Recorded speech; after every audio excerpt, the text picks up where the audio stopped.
the immortal words of Judy Brown, happiness is a choice. We're happy you're spending some time with us.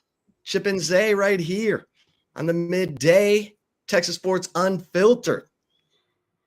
If you're not telling your friends and enemies about what's going on here at Texas Sports Unfiltered, please do. Especially, those of you who love to check in with your boys, Chip and Zay.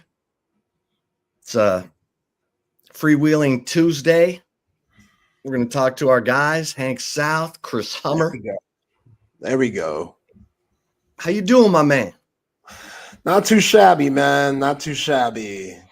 Checked out the WNBA draft last night. Ladies were popping, doing their thing. A lot of good talent coming into the WNBA, led by Paige Beckers. Dallas, right up the road. Her Enrique. That's a good little tandem. Paige Beckers is nice, man. And your girl, Georgia Amore from Kentucky, went 5th. She's my girl. Tough. Yeah. You remember when we were prepping for Kentucky, Texas women's basketball? Georgia Amore, that was the one to stop. She's for real. That step back game, she 5'6", but she's for real.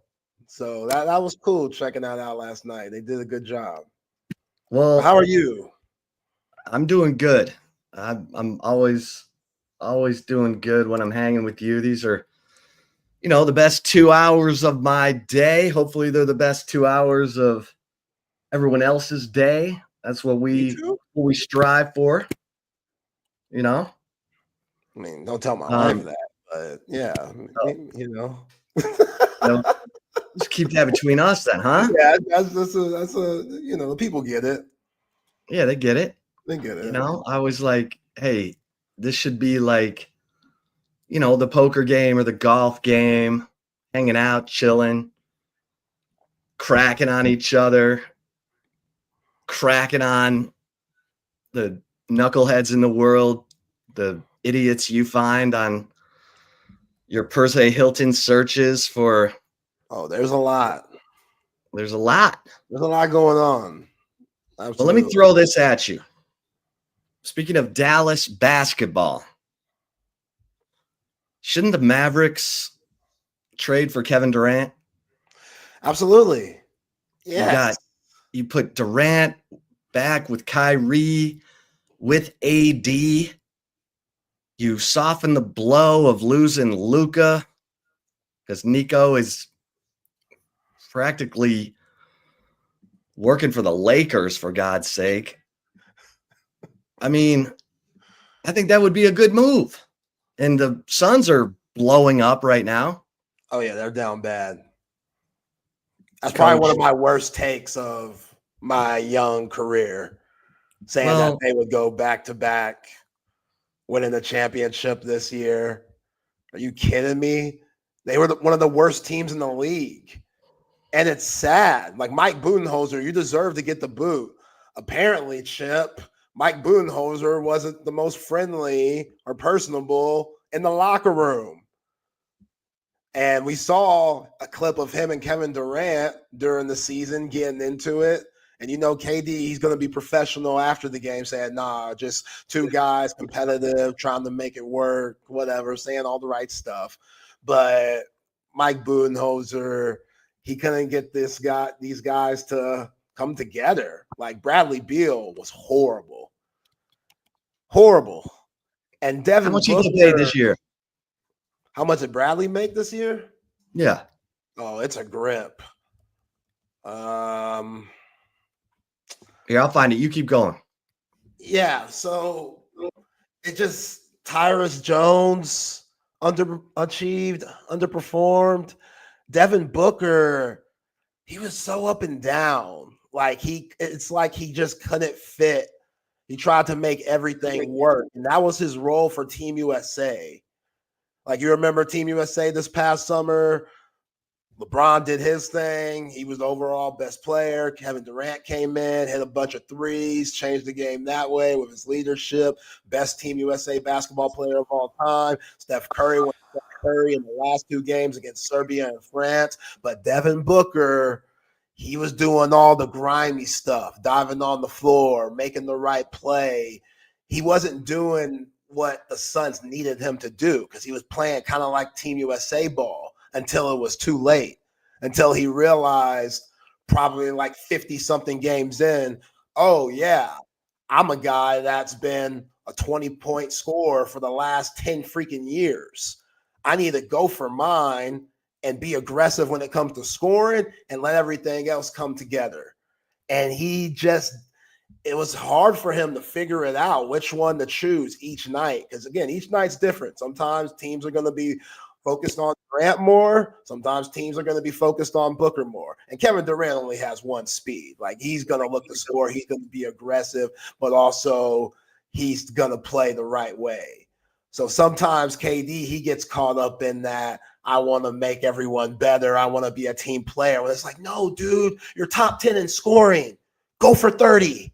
Just do it. Screw Booker. Screw Bradley Beal. Screw Mike Budenholzer. Go for 30. Like Booker and Durant, it didn't make sense, which it should. That's what's odd. It should. And again, Bradley Beal, awful. Like, he couldn't find his rhythm. Apparently, there's a rumor going around saying that Mike Budenholzer, who coached with Milwaukee, who does have a ring, so you can't put too much on Mike Budenholzer. Booker has no rings. Bradley Beal has no rings. Mike Budenholzer does, with Giannis and Middleton and Drew Holiday. And Mike Budenholzer was over here trying to be a good coach and telling Bradley Beal, you know what? I coached a championship team before, so maybe you should listen to me a little bit, Bradley, especially when I tell you you need to have a Drew Holiday type of role. And Bradley Beal takes offense to that. Now, this is just a rumor. This is going around, but it would make sense. And again, when you're not seeing eye to eye with your coach and he's not, it's not clicking for your players, he's lost his players, those guys can't figure it out. Devin Booker is a very passive-aggressive guy with the media. Like, he just answers some questions where you're like, I don't know if that's the right thing to say. It ain't crazy. It's not bad, but it's super passive-aggressive. Like, yeah, I'm obviously frustrated. It ain't my fault. But we got to figure it out. And it's just like, man, this is a waste of talent. So going back to your original question, should the Dallas get Durant? Yes, but also Durant, he needs to realize, yeah, even at 36, 37, however the hell old he is, he's still that guy. He still has to be the best player for his teams to win. And you just never knew who the best player was going to be with the Suns. Like, Devin Booker, you got to get yours, but KD has to get his. And we remember in the Spurs game when they were playing here in the ATX and KD got barely any shots against the Spurs, who's also one of the worst teams in the league, which Spurs fans will tell you they were taken for Cooper Flag, but that's a different story. Why aren't y'all giving the ball to one of the best scorers to ever play? Why is this so difficult? And the reason why Budenholzer got fired, that's the reason why they went from Monty Williams to Frank Vogel to Mike Budenholzer all in the span of 23 months. Devin Booker on his 8th coach in 11 years. Well, guess how much Beal's making this year? How much he making? $50 million. Stealing money. 50 mil. Stealing money. Yeah. Yeah. Some guys, man, it's not about winning. Like, we know that. You make that money. That's what it's about. Scoring a lot, getting yours, but losing 60 games a year, like, for some guys, that's cool. I'm hearing D'Angelo Russell talk after he got traded from the Lakers, who actually were contending for something, to the Nets. And then D'Angelo Russell all of a sudden is like, I'm so happy here. in Brooklyn. What? I could play freely. I don't got to worry about all this and that. Like, you mean be held accountable for winning? Because guys like JJ Redick and LeBron James aren't going to put up with that. So you go to Brooklyn, who has no aspirations of winning, and you're like, okay, this is fun for me. I'm figuring out my love for the game again, which again, that's cool, but some guys just aren't built for it. Like that's just what it is in every sport, unfortunately. It's about that ching ching, and that's it. It ain't about the rings. And yeah, I know Kevin Durant's about the rings. He's proven that. He's proven that. He wants to be about winning. It might have hurt his quote-unquote legacy to do that by going with Golden State. But you can't say Kevin Durant isn't about winning. You can't say that. Right. Say whatever you want about him he shouldn't have left. It was weak for him to leave. You can't say he's not about winning because that was a winning move to go to Golden State. But Bradley Beal, I don't know. I question brothers like that, Chip. I question, like, what's your motive here? Like he got exposed this year. Oh, it was bad. Yeah. It was bad. Yeah. Well, my man KD, everybody's like, where's he gonna go? Hey, Nico, in that little meeting they had today, which I guess it was closed off to the media, just selective media. So you got certain quotes out of there, but the thing that became synonymous that Nico Harrison kept saying was, we're looking for defense. We're making defense a point of emphasis. All right. Like, there's pros and cons here. I get it. Anthony Davis is a better defender than Luka. But where Anthony Davis is going in his 30s with his history of being injured, and where Luka has gone and where he's continuing to go because he's only 20 freaking 5, it doesn't make sense. It doesn't make sense. And that's why Mavs fans have lost their mind.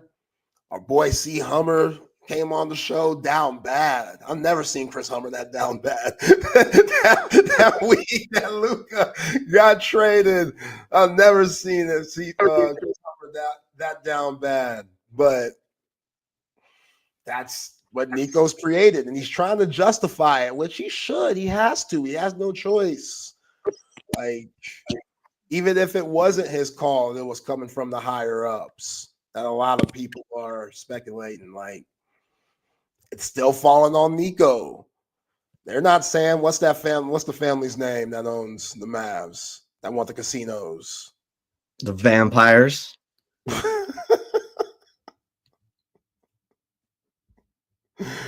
Yeah, the Vampires.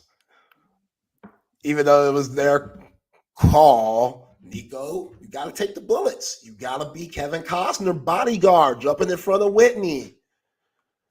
Classic movie. That's what Nico is. You know? That's what Nico is. He's taking a beating, man. I kind of feel bad for him. I do. Well, like, if you have a heart, you feel bad for Nico. Let's bring in our man, Hank South, who's going 100 miles an hour, the managing editor of Horns 24/7. He does it all. The MVP. What's up, Hank? Are you a Mavs fan? No. I grew up a Spurs fan, big time Spurs. There we go, Hank. But I do love Dirk. Dirk, I rooted for him. And I don't know how you couldn't root for Dirk. And I like Luka a lot. But no, I grew up big three with the Spurs, Ginobili, Parker, and Duncan. That was kind of my childhood. So it's a good childhood, Hank. Oh yeah. It's great basketball. Great basketball. Listen, Hank is the man on the Longhorns. We got a lot to get into. Hank, let's start with Emmett Mosley the fifth. The fifth? Yeah. Love that. Emmett Mosley the fifth. Now, so for those who don't know, Emmett Mosley the fifth has committed to Texas, receiver from Stanford, 6'2", 205. Hank, I compare him to a little shorter version of little Jordan Humphrey. He's not a guy who's going to run away from you, but he makes the catch. He's only played 1 year of college football. He's got 3 years of eligibility remaining. He's good after the catch. I like this. This get for the Longhorns. Your thoughts? Yeah, I don't think, all spring we're kind of looking, who's going to enter the portal. Like, would it make sense? I think this is like the perfect fit for Texas. He went into the portal. He visited Virginia last week, and then he showed up on Friday at Texas. And people are, the portal's not even open. Well, Stanford has that 30-day window after Troy Taylor was fired where they can just go visit. They're in the portal. The portal's open for them. So that explains that for anyone that's confused. But no, I'm with you. I mean, he's a guy that, someone asked me like where he fits into the rotation. Like, he's a starter. Like this kid's going to come play opposite of Wingo with more in the slot. And I think in terms of trying to replace Matthew Golden in this lineup, I mean, it's going to be, dream scenario for Texas. And, I was talking to one source who, this is a situation now where if you look ahead to 2026 and assuming Emmett Mosley is what we think he'll be, they might not have to go into the portal next year at receiver. Like they're going to be pretty stockpiled, assuming, Wingo comes back, DeAndre Moore comes back. You have Parker Livingston, who's getting rave reviews. Then you have these 3 freshmen that are, and then plus Michael Terry. And then your recruiting class in 2026, who's going to have probably some pretty talented wide receivers. So this is a big win for Texas. He's a kid, again, he missed the first month of the season with an injury. The last 5 games or 3 games, he had like 5 touchdowns and 300 something yards. He broke the Stanford true freshman record for receptions and I think touchdown catches for a freshman. So this kid can play. Like, he can stretch the field. He's not like you said, he's not a burner, but a sure-handed target. Yards after the catch, can catch the ball in traffic, contested balls. Like, I think this kid is going to be really good at Texas. And again, you're getting a kid that possibly is going to be here for 3 years, if 2 unless 2 in the draft if he's as good as we think he's going to be. But yeah, I think it's a really nice get for Texas in a cycle that they or in a portal window they needed to get a wideout.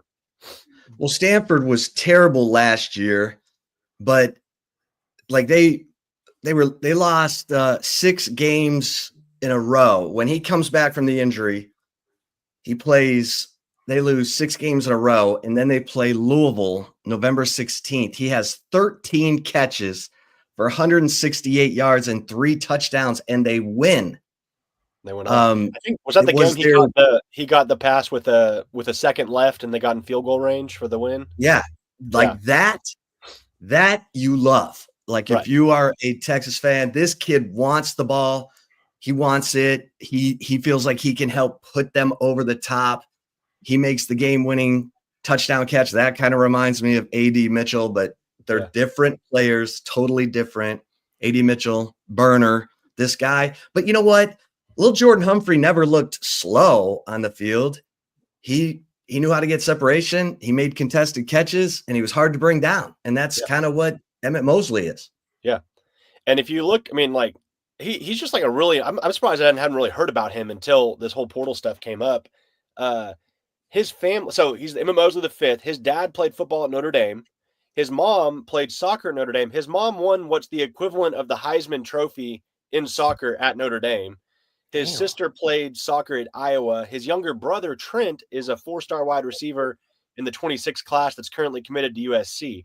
So this kid, I mean, like, family of athletes. And I'm sure his grandparents and there's other Mosleys out there that are probably really athletic as well. So, I mean, I think this is awesome for Texas. I know, I talked to one because, Virginia and UCLA were kind of the 2 others that were trying to get him. I heard Virginia offered him like a $1 million NIL deal. Like, that was kind of what that was on the table. So, I mean, I haven't heard the numbers for Texas, but, I think he was looking at kind of at what, obviously NIL is going to be there at Texas, but at the same time, you have Arch Manning throwing you the football for 1 or 2 seasons. You're probably going to be a starter and, SEC conference play, a lot to sell there outside, no knock on Virginia, but I think Texas has the bigger spotlight on it. Yeah, 1 million. He's nice, but I'm gonna have to see some. And remember, that's spread out over 3 years. Sorry, okay. yes. So it's like 333,000 per year. Okay. That's fair. That's fair. Hank, when a move like this happens, which Texas, they needed another just veteran wide receiver, Chris Jackson, Steve Sarkisian, they don't miss when it comes to transfer portal wide receivers, as we've seen these last 2 years. But the guys that are already there, like I thought Parker Livingston was it. And it doesn't mean he can't still not be it.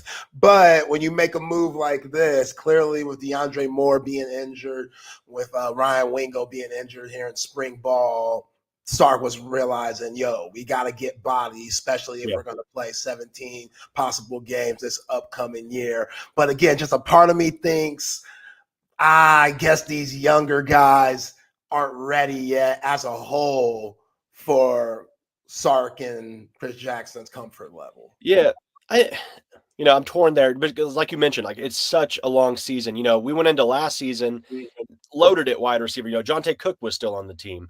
And so, we were trying to figure out how is Sark going to draw up plays to get get all these guys receptions. Then by the end of it, they're playing Ohio State and Silas Bolden's out there needing to kind of fill in at receiver because they just they didn't have a lot of guys. So I think it's certainly a depth thing. But yeah, you've got Arch Manning. You need to add as much insurance to the Arch Manning area as you can. I think, as many playmakers as you can get that want to come. I think, that's something you got to do. So certainly, a depth move. But, and again, maybe some of the young guys aren't as ready. I've heard, there's a lot of excitement about these guys. I think we'll see them. But again, you start the season, you kind of want to bring them along without expecting too much of them right away. Yeah. I think it's a great point you make too, Hank, about, this gives them time to bring along those young receivers, because it sounds like it's been up and down for, Jamie French, Khalil Lockett, Michael Terry. There's a good day, then there's an adjustment period. Yeah. Right.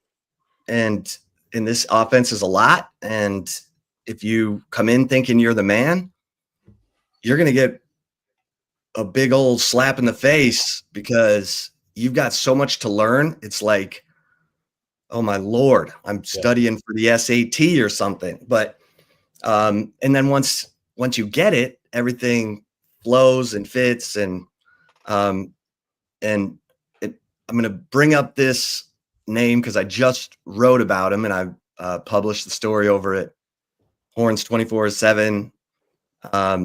Amari Winston. This guy, talk about a guy who gets it. So they were training him as the blocking tight end, but he's been making so many plays catching the football. He's now being trained as the Y tight end, the pass receiving tight end. And with Jordan Washington out with the collarbone injury, this guy's making plays. Yeah. And he's a tank, but he can move. I mean, he wants to hit you. He wants to punish you. This guy's a grown man. Yeah. And early enrollee freshman, man. I'm excited about this guy.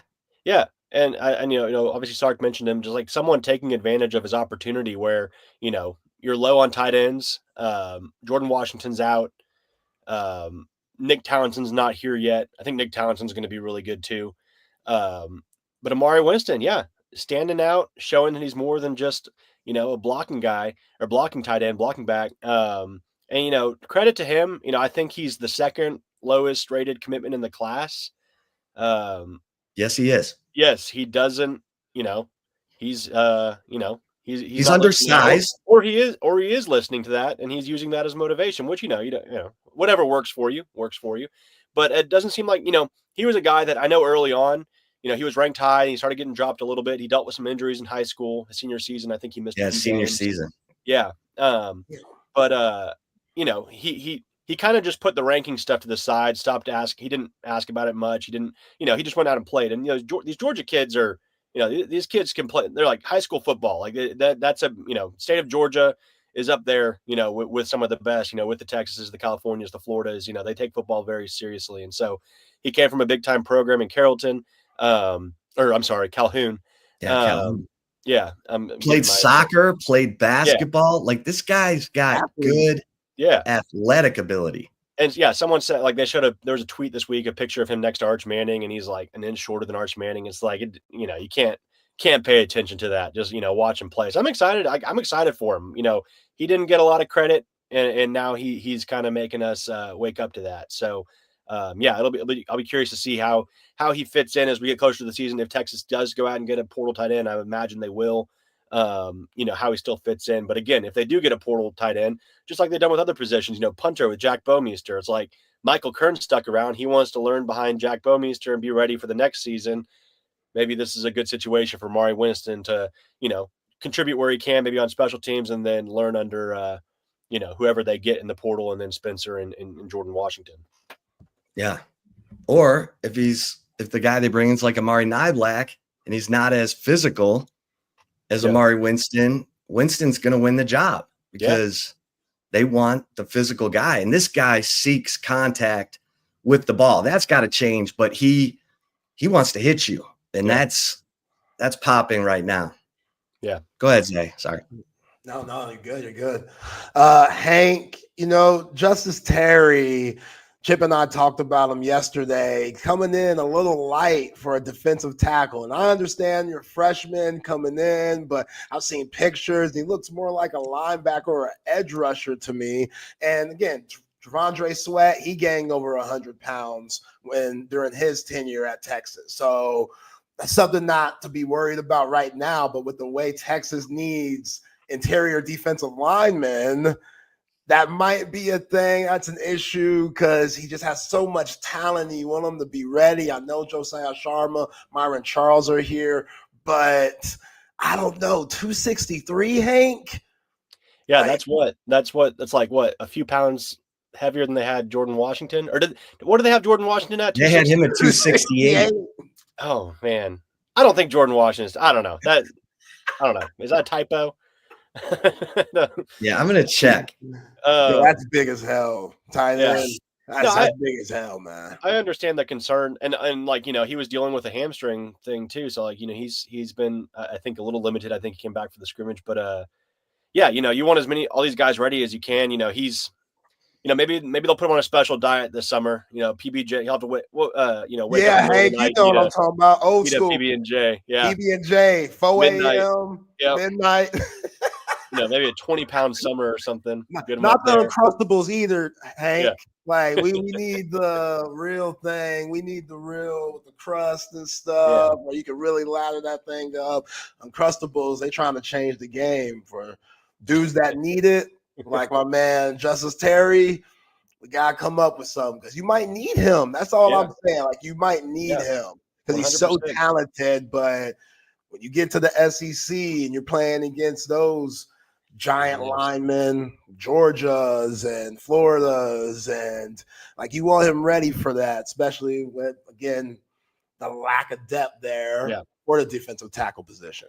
Yeah, 100%. So I'll be curious to see, how that, once we get to August where he's at, from a health standpoint and a weight standpoint. So yeah, they'll definitely need to put some weight on him, but the talent's there, maybe, can the talent win over the size advantage he's going to be up against with some of these SEC interior linemen, or, where do they want to line him up? Maybe they move him around. Be curious to see. And then again, Sark mentioned defensive line as an area they're probably going to go back into the portal for. They already have 3 guys that they just got in January. Looks like they're probably going to try to get another one or 2 in the spring. So, it'll be interesting to see. Yeah, and if Justice Terry, and he looks good. Yeah. Like he's ripped. If he's got that get off and he can get into gaps, he can play the 3 technique at 263, 270 if he's that good with his hands. Yeah. If he's that explosive, we'll see. I mean, obviously he's going to get bigger.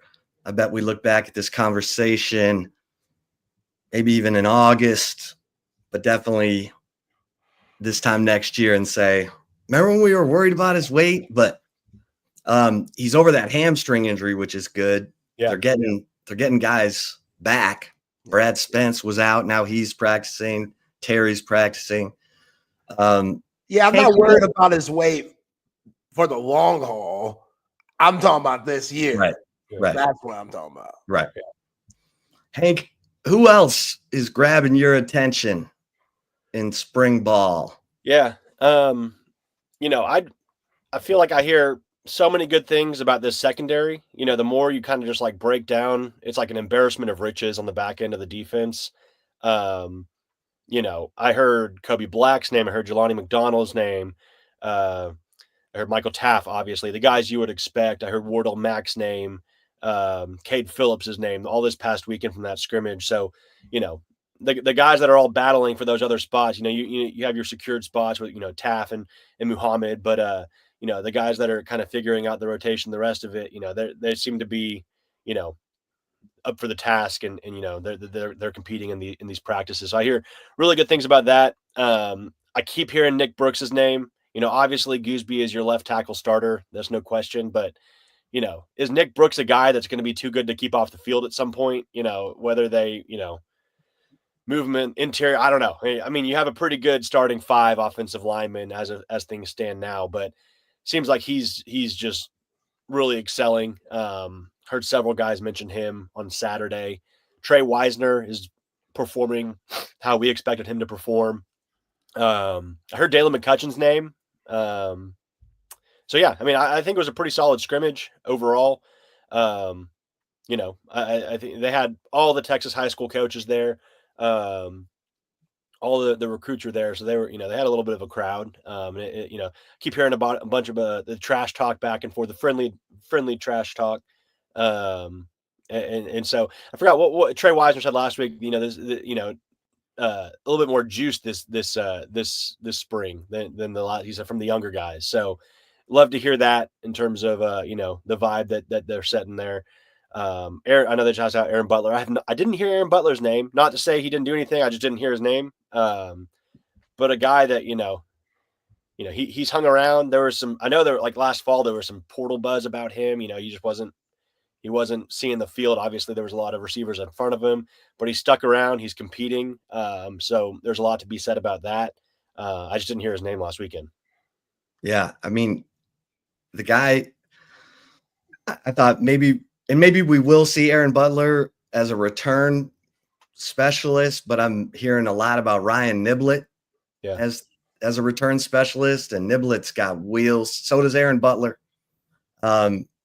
Those guys can make a difference in the return game for sure. Hank, what would be your top concern right now? I would still say the defensive line, just because, again, you know, Travis Shaw, Sark mentioned his knee. It's still a lingering thing. You know, you only have one guy coming back from last year's team that actually has playing experience, and he wasn't even a starter in Alex January. You're just replacing a lot of guys, and you know, this could not be a concern in 2 weeks when the portal closes, and if they go and add, you know, some big name guys. I know there's some guys available, or that are going to be available. But I still think that's probably your biggest concern, because, you know, everywhere else they just short up receiver with Emmett Mosley.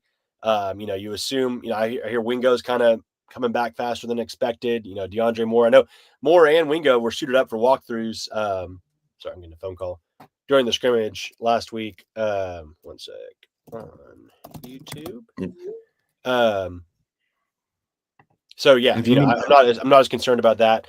But yeah, I think just that defensive line, just because you're replacing so much, and maybe it's not a concern, you know, as we get into the fall. But I think right now, if you're trying to pinpoint one thing, that's where I would look.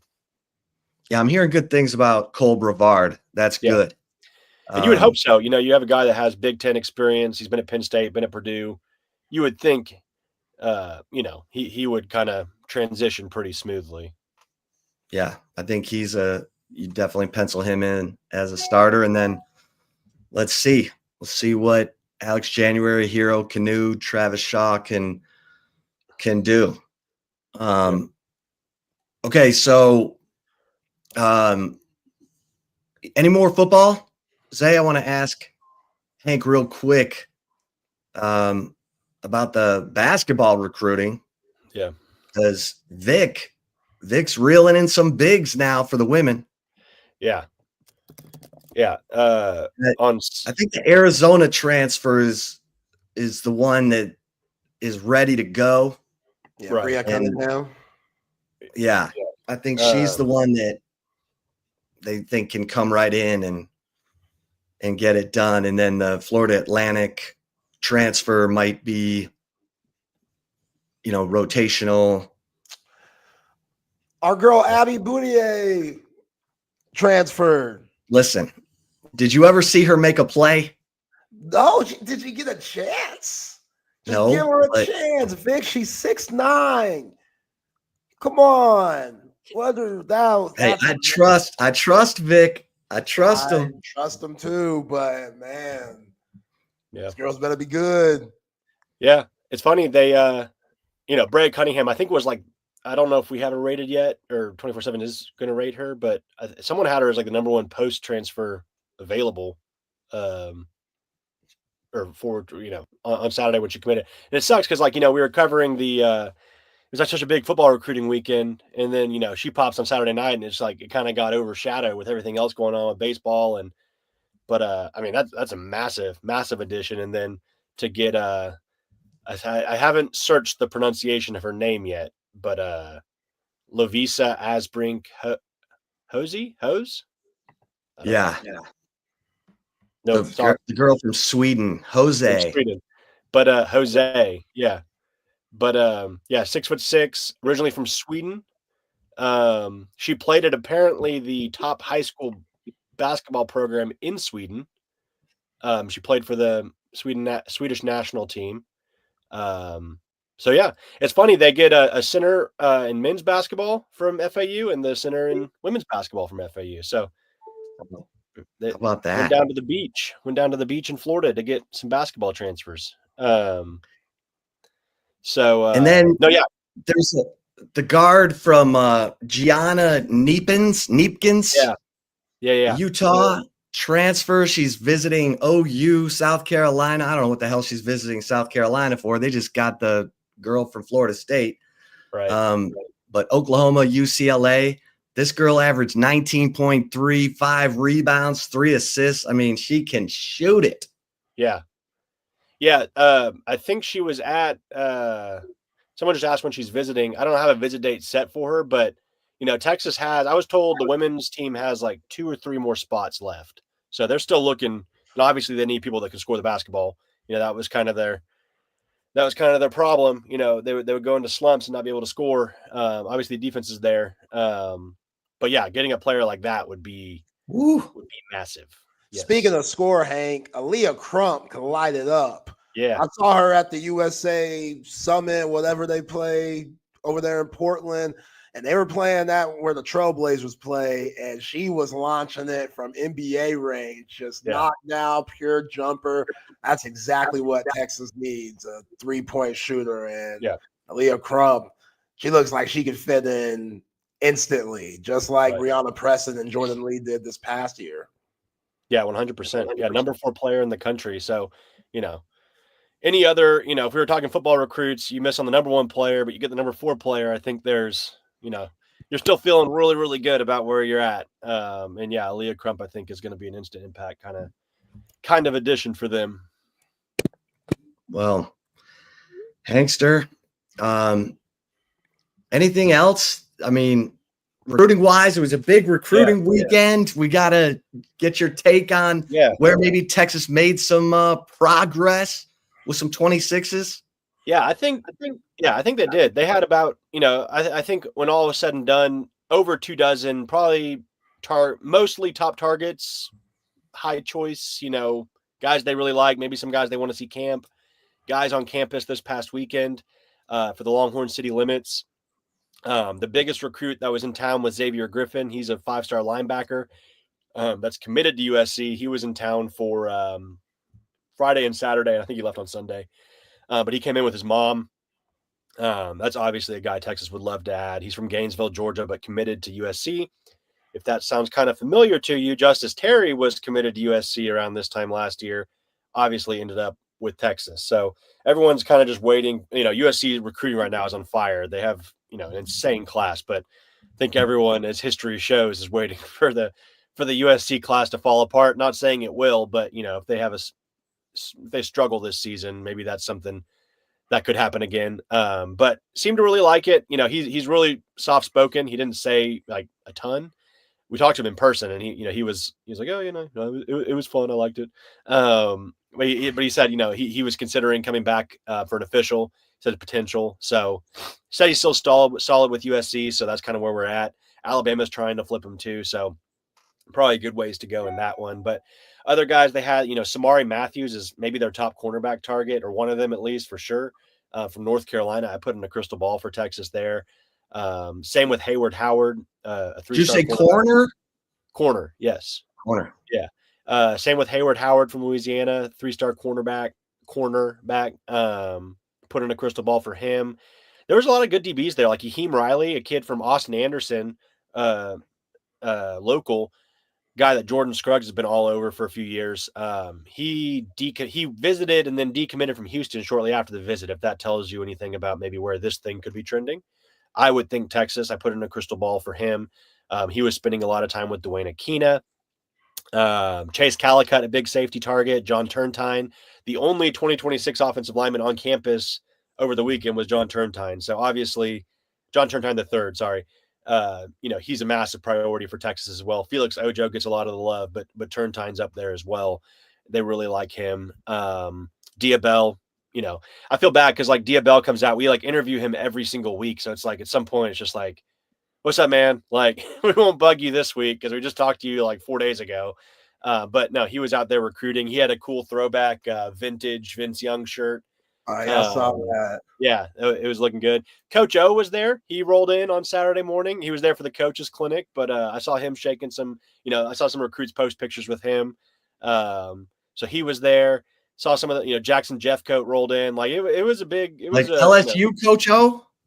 LSU Coach O, yeah, he was one of the speakers at the coaches clinic. He, for anyone, he's like not working at Texas, but he was there as like a visitor. Yeah. So last time he was here, he was bitching about the air in the visiting locker room. No, he was really funny. He comes across the street, like he acts like he's like known you for. I've never met him, but he acts like he's known you for your entire life. So he was really funny.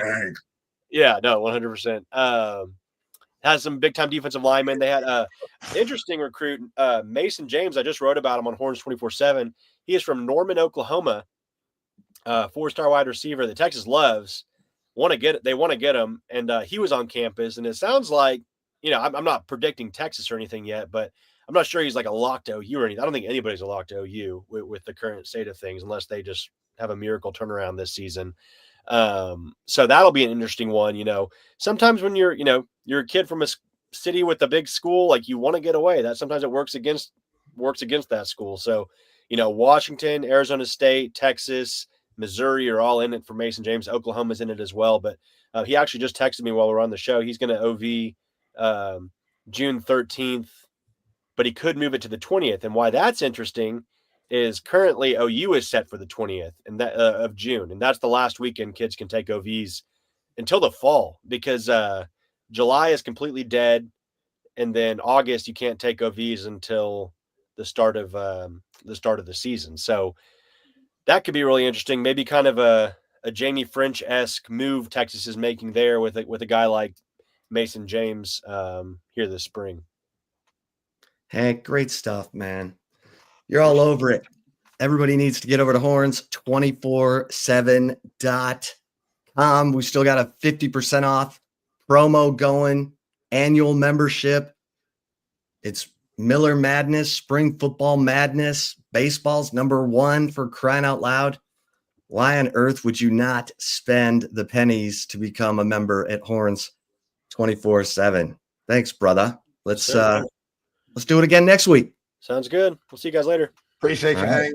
Yep. Thanks, South, bringing the thunder like he always does. And now we go from lightning or thunder to lightning. There he is, the one and only Chris Hummer, national college football analyst, transfer portal guru. Chris Hummer, who's been all over the Nico Iamaleava saga. Hummer, how you doing? Good, man. You nailed that pronunciation. Thank you. I've been practicing. That was impressive. That's like the type of professionalism I come to expect from this program. That's what I'm talking about. All right. So Tulane, I guess, is off the list. Where's Nico and his big bag of money going to land? I mean, Tulane was never on the list. That was something. I think it's unclear where Nico's going to land at this point. I think UCLA is the most likely option of the schools that have been floated out there. A lot of them that have been floated are not really options. Texas Tech's not an option. USC is not an option. Who else? UNC no longer an option. So he's not the strongest, most robust market. It never was going to be. This portal window was never going to have a lot of quarterback movement. There was only really one team going into the window in the Power 4 level that had a quarterback need, and that was North Carolina.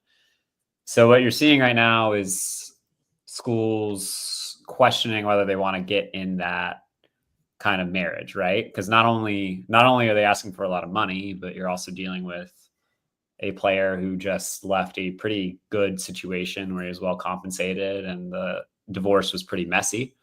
So there's just a lot of teams, I think, doing their due diligence. And even UCLA, a team that I just brought up, like, I think there's a little bit of hesitancy there, not only because of the price tag, but like UCLA actually had Nico's brother committed for a long time. His brother's at Arkansas. They flipped at the very last second. Like, UCLA is very familiar with that camp. So it's an interesting place for them.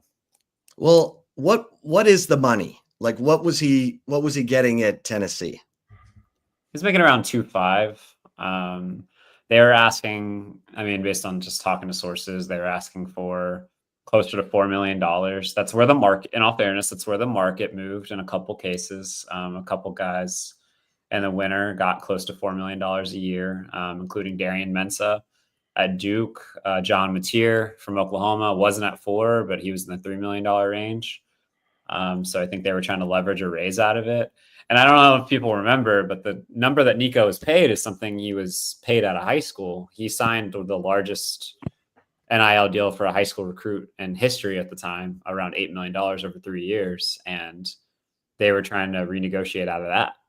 And like, I guess that makes sense in a way. He made the college football playoff. But if you go and look at his statistics, he didn't light the world on fire last year for them. He was basically he wasn't Hendon Hooker. He was basically Joe Milton, just with slightly worse stats against SEC teams, and that's not really where you want to be. So, like, super talented kid, but was asking for a ton of money, among other things. Like, his camp would contend that he was also asking for investment into other positions and other work in the portal. Yeah, Hummer, I don't know if you know these things, but who's a part of his camp? Because he's not making these decisions on his own. And you just hear things about his father, and Chip mentioned DJ Uyungale's dad and him being involved. Like, who's making these decisions for him? Because, again, this seems like a good amount of money that he's gotten. Like you said, he hasn't let the world on fire, so I don't know why he's comparing himself to these other quarterbacks. He needs to focus on what he has in Knoxville. But who's telling him to do this? Or is it just him thinking that he's hot stuff and he's worth more? Well, to be honest, like, I guess like a quick caveat here with all of this, like, even when On3 reported that Nico is in contract negotiations and like it's unclear if it's going to affect his portal status, right? At that moment in time, both parties fully believed that they would be married in 2025. Neither party thought it would get to this point. It didn't really reach this point. Nico, like, I don't remember the exact timing. I think it was Friday night, right? No. It was Thursday night. Nico attended a meeting at his quarterback's coach's house, his offensive coordinator's house. He like posed for pictures with his teammates. Like, people thought he was in good spirits. And then like, as this stuff circulates, his dad tweets something, and his dad is a big part of that camp. The next morning, Nico decides to skip practice. I was told it was because he wanted kind of a bit of like a mental reset after having to deal with all the stuff on social media for 24 hours. But like, that was the breaking point. Up until that point, like both sides had fully expected to be together in 2024. There was no breakup expected. So that escalated things considerably. His camp is his dad. He's got other people in the orbit. A guy named Cordell Landers is also part of the camp. He's a former assistant director of player personnel at Florida, who works with a number of NIL clients as well, including Dominic Williams, who Texas recruited last year from TCU out of the portal. And he's had several other people float in and out of it, but it's mostly his dad. Like, his dad fronts it for sure. And his dad's a high school football coach. Like, it's not like this family doesn't have experience, but you know what I mean? Right. Hummer, have you heard DJ Ungalale's dad apparently like trying to rep a bunch of Polynesian players? Yeah, his dad had been a part of an NIL agency like 2 years ago. I'm not sure if he still is at this point.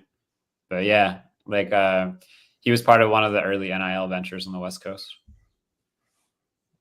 And he's involved in this too, right? It wouldn't surprise me. Like he's really good. DJ's really good friends with Nico. Like their families are close. So I don't know specifically if DJ's dad is. I have not heard that personally, but it wouldn't surprise me if he is. No. Well, what you laughing at? Hummer just answered the question. Like, is Nico's dad an agent? He is not. So for him to be calling all these shots, he's a runner, which is weird. But anyway, Hummer, what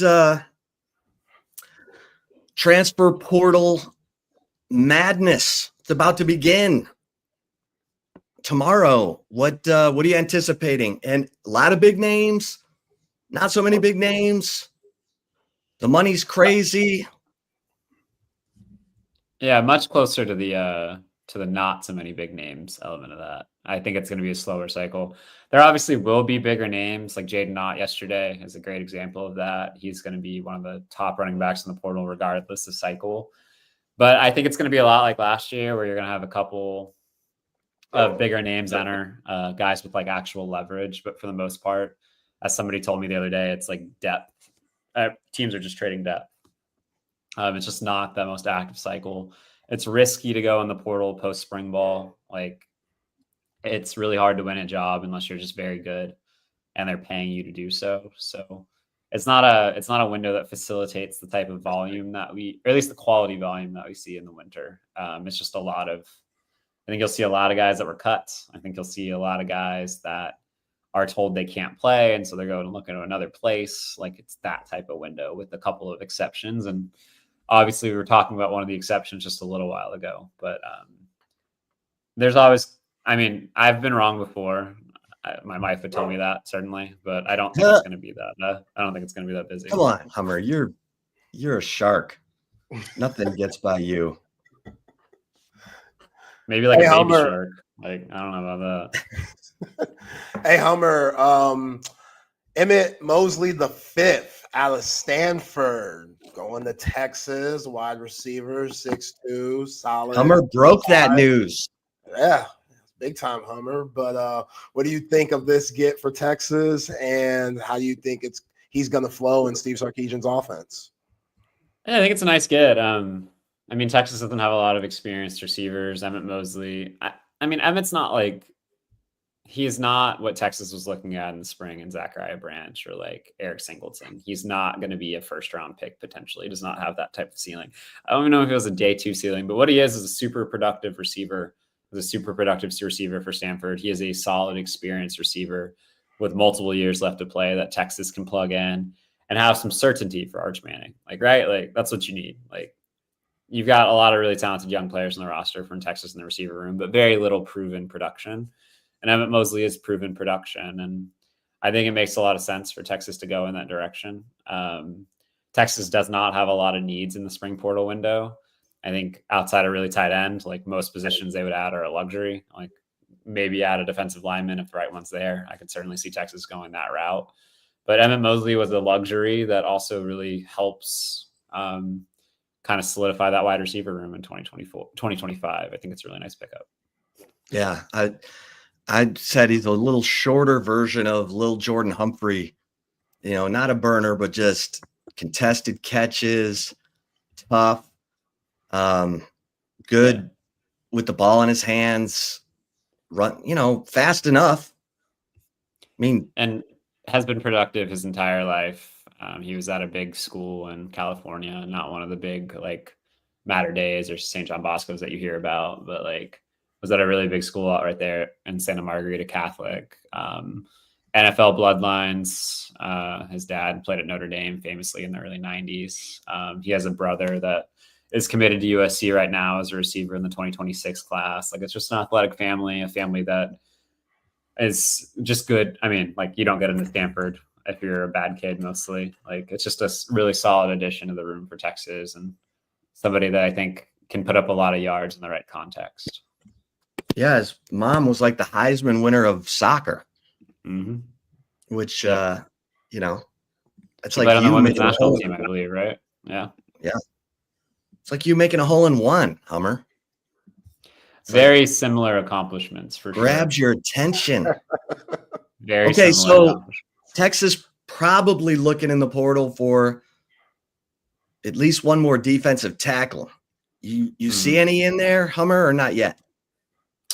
There's a couple of defensive tackles in the portal, and there will be more coming out. It's a very in-demand position. So, I mean, frankly, like if you are a defensive tackle at a G5 school or even a defensive tackle at a P4 school and you think you can make more money, you're probably right. Like there's plenty of leverage right now for defensive tackles, especially really good ones.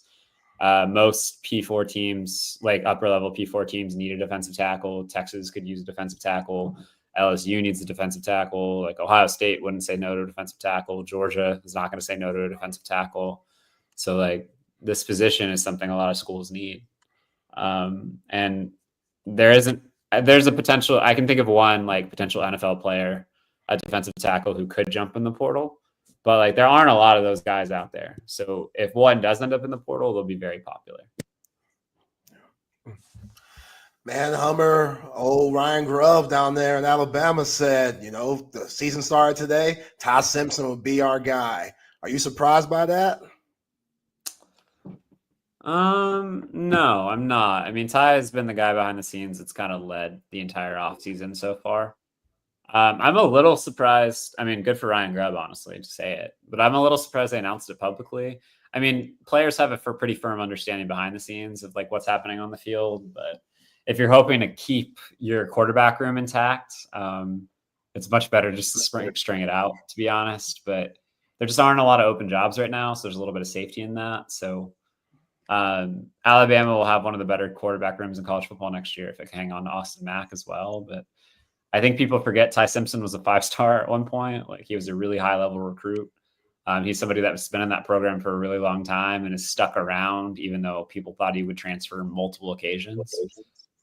So it's a good thing that he did stick around. And I think in some ways there's a much better fit for what Alabama does than Jalen Milroe was last year. Hummer, any spring football developments that, are significant to you across the country? I mean, it's just top of mind. Wisconsin just lost their starting left tackle to a season-ending injury, so that's pretty rough. They'll be in the portal looking for a replacement, I would imagine. But I don't know. Maybe it's what I'm focused on. Like I'm just making a lot of portal calls this time of year, but spring football has kind of it feels like a little secondary in a way this year. I'm not trying to dismiss it, but like, I feel like coaches have been trying to hide their players a little bit. I feel like coaches have been spreading out reps more. I know a lot of coaches have gone pad free and like tried to tone down the hitting a lot to avoid injuries. So I haven't made those calls yet, but it seems, at least to me, be a pretty calm spring. Other than like Shadur Sanders and Travis Hunter getting their jersey retired after like 2 weeks. What is that about? But anyway. Yeah, Hummer, let us stick with that a little bit, because a lot of these OG Colorado people and alums, they're out here like, what about Cordell Stewart and some of these legends that put on those colors? And again, Travis Hunter, he won the Heisman. Makes sense. Shadur Sanders, this is one of those nepotism situations. This is interesting here. I don't disagree, man. Travis earned it. Like put his jersey up. Like his jersey's up back there. You know what I mean? Like deserved. Like Travis was to college football this year, but Zay was to Austin area high school basketball back in the day. And yeah, of course. But Shadur, I don't know, man. Like, I mean, he's a borderline first round pick, and I think they won 9 games this year. Like, I don't know if that screams jersey retirement. But hey, like, dad's the coach, man. Your dad's the coach. I love it.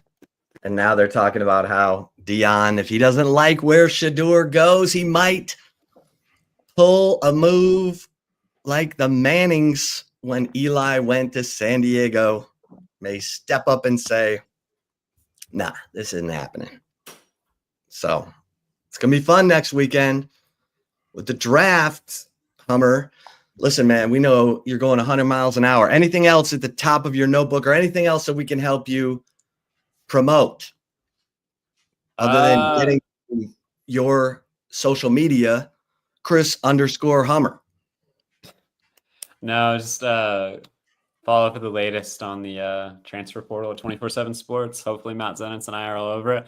Actually, if anybody wants a fun read on college football, go to CBS. I did a story where I picked the best regular season game of the last 25 years. So if you want to like a blast of nostalgia, it's a really fun piece to go read. Yeah, I saw a certain Texas Tech game that you had on there, Hummer, and brought back dark times. But you do a good job. You had to. It kind of had to be on there, you know. Yeah, like, kind of had to be on there. I don't think any Texas wins made the list. Now that I think about it, 2 Texas losses. Damn, maybe I'm misremembering, but. I mean, it's the most famous play of the last 25 years of college football in the regular season, in my opinion. So we'll see. But if anybody but Texas fans wants to go check it out and not have painful memories, go do so. Well, Hummer, you're the best. We're going to go play golf soon. I know I've been saying that.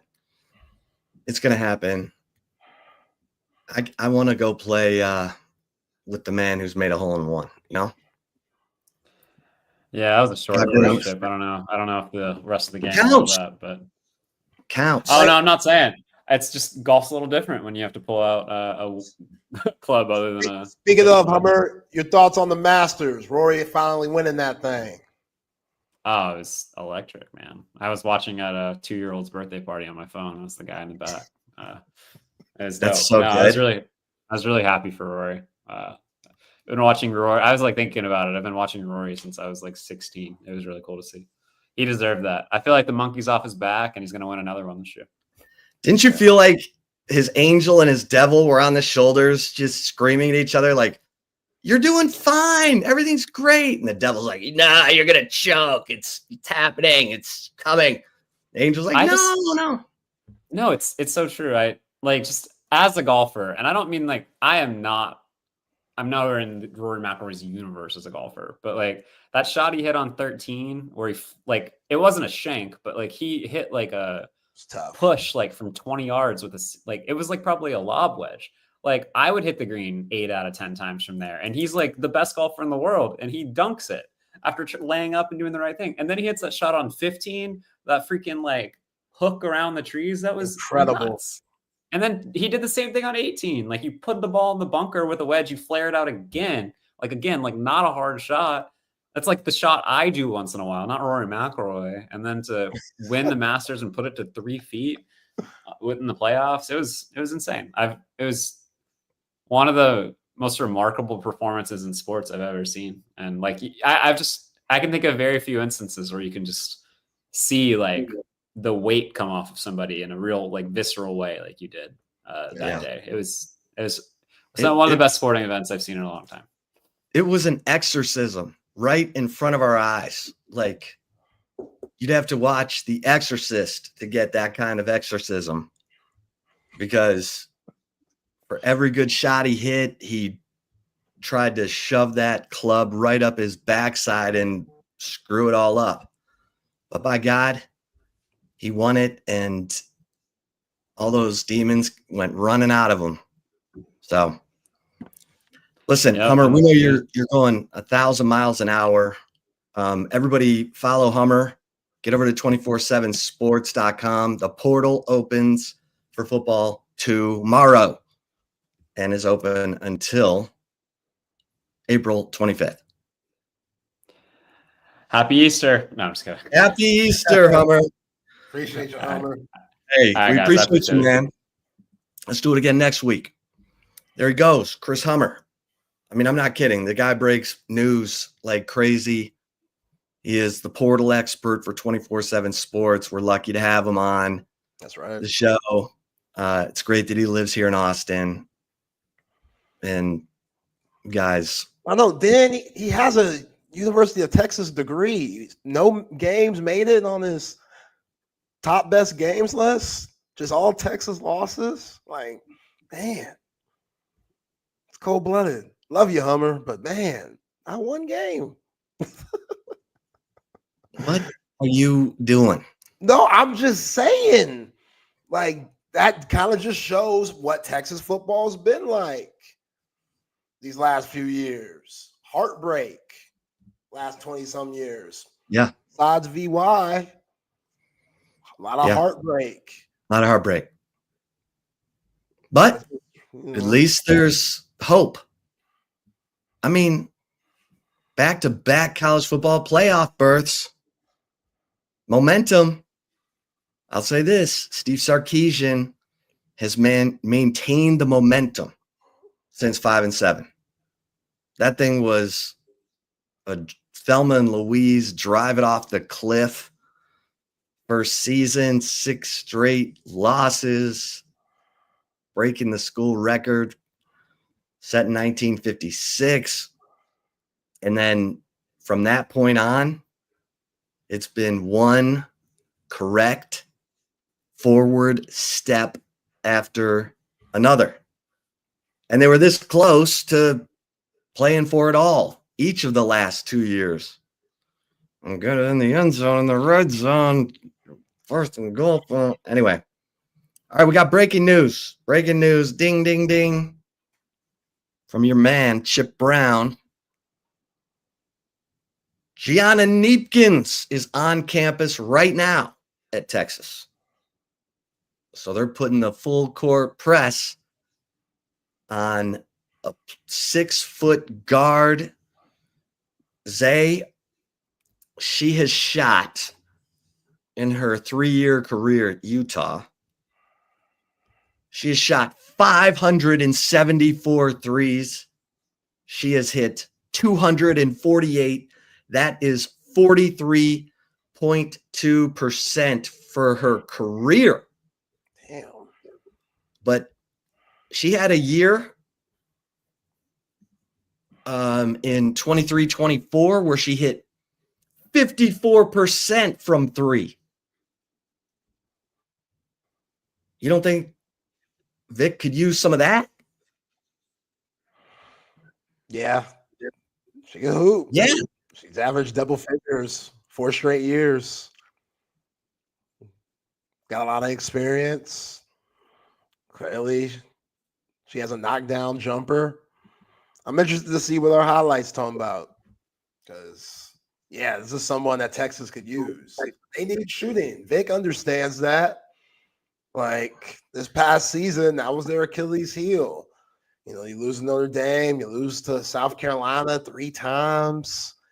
And South Carolina, they just took away your inside game. And even though they got a big big time players for the inside, the girl from FAU, and then Bria Cunningham, who was a former McDonald's All-American. You still got to stretch the floor. Aaliyah Crump, she can stretch the floor. And guess what? They're both from Minnesota. Yeah, Gianna Neepkins and Aaliyah Crump are both from Minnesota.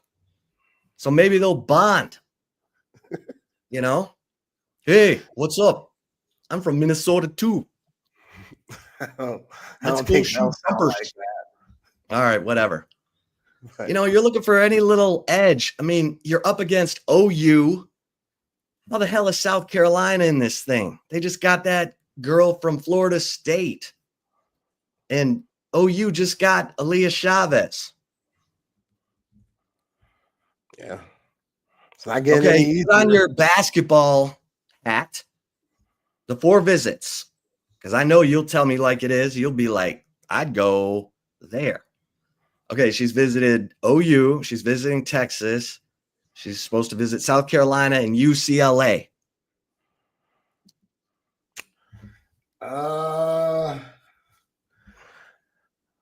And we're talking about if we're Neepkins. Yeah. I mean, again, South Carolina, like, I don't think she'll lose here. Like UCLA, they're going to be good again. They're returning their whole starting 5. You know, Oklahoma, you know, but she's building something down there. You can't say they aren't. Leah Chavez. Yeah, they have that. They have that Beers. That what's her name? Ryan Beers. She's a big who can shoot the 3. They can spread the flow. Nah, I choose Texas, but Texas, they're guard heavy. Like Madison Booker, multiple games, she got 40 minutes. And maybe that's what Vic's trying to do. He knows that, especially when she goes crazy and starts getting into foul trouble and just committing dumb plays like that. That's what she has to get rid of this next year. But you don't want to play her 40 minutes a game. You know what I'm saying? You don't want to play Rory Harmon 40 minutes a game. So if they could balance out the minutes a little bit better at those main spots, then Neepkins, it fits. Because you assume Jordan Lee's going to get better. You assume Brianna Preston is going to get better. Layla Filia is going to come back and be healthy and give them another, you know, different part of their game that they can exploit other teams with. So it could get a little roster heavy if you're Neepkins. And again, if you want to win, I think Texas makes a lot of sense. A little bias here, but for her game, they need that outside shooting. That's just what you worry about, because she might look at it as, y'all don't shoot 3s, so how do I believe that I'm going to get those outside looks? How do I know you're not just going to change your mind and get back to that inside game where she's getting only a couple of touches? Because 19 points a game, the girl, she likes the ball in her hands. She can hoop. So can she play off ball sometimes because Rory Harmon's running the point? Can she play off Madison Booker? I don't remember Utah making the women's tournament. I didn't see their season at all. So how's her game going to fit with what Vic Schaefer likes to do? And will Vic Schaefer maybe change some things up like he needs to do by getting Texas an outside threat? So this girl could say, okay, I want to be a part of that. Yeah. Well, hopefully, you know, it's like my mom always used to say, it's got to speak to you. That's deep. If you're about to make a major decision, it's got to speak to you. Does it speak to you? This visit needs to speak to Gianna Neepkins. We'll see. Maybe hearing Aaliyah Crump talk all Minnesotan, it'll make her feel like she's at home, you know? Yo, hey, Aaliyah Crump can shoot that rock, man. Hey. I was really impressed with her. And after I mean, you're comparing Norman, Oklahoma, Columbia, South Carolina, okay, LA. But LA's too much. Although that UCLA campus is beautiful. It is nice. You don't have to leave. Yeah. Yeah. Both teams made the Final Four. So I don't know. Almost all those teams made the Final Four except for Oklahoma. But yeah, that's Don Staley. I'm still rattled by Fluwali leaving. That is she must have heard that Tania Latson was coming, because Tania Latson, who led all Division I players in scoring, was high school teammates with Raven Johnson and maybe So do you not want to win? Right. I don't understand that. Like she want to be that girl. She want to be that girl. I mean, there's a reason she didn't start, right? I don't really understand that. Like, I would start her. That's just me. But it worked until it didn't. Like, she was cold that whole national championship game. And I don't know, Don Staley, that wasn't her best look. She was very disgruntled. She couldn't keep it together. You saw all of her frustration on camera, especially the way the four-letter network was doing it. Anytime UConn did something good or South Carolina did something bad, they put in the camera right on Don Staley. And she was giving them a reason to put the camera on her. She was acting the fool. So I don't think she was there to like really coach them up and give a player like Elijah Fluwali, who's struggling, a little pep talk. Because she's so worried and so mad and angry. Like, that's not the time. National championship game where everyone's watching, it's not the time to do that. Of course they're going to be nervous. Like, they're human. I think Don Staley, she got caught up in, we've been here before, so they're not fazed. So that changes, because now you're expecting to win. Everybody's expecting you to repeat and go back to back after you just went 40-0. So anytime you lose a game, everybody's going to be thinking, they weren't as good as last year. Starts getting in your head. Don Staley, it's your job to help those girls get through that, which Don Staley's probably feeling that heat too, feeling that pressure too. So, Elijah Fluwali. It's weird, but also I could still see it. I could see why she left. Same thing, Rick Pitino, RJ Davis, RJ Lewis, LJ Lewis, whatever his name is, when he just benched him in the NCAA tournament, just sat him down for like the last 3 minutes. Your best player, all Big East player of the year, RJ Lewis, hell of a player. Like, what? Yeah, he's in the portal. Like, if he doesn't get picked up or likes what he sees from the draft, the scouts, he's in the portal. He's not going back to St. John's. Just like that. Because Rick Pitino, great coach and all, but had a moment where, dude, you got to trust your players sometimes. Especially these type of kids nowadays. You got to trust them sometimes. Both of those coaching decisions, bad moves. That's why their best players are in the portal.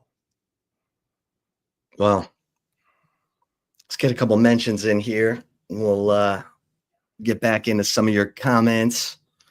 Hey, how about celebrating the opening of the portal tomorrow with a nice seafood dinner at Salt Traders Coastal Cooking?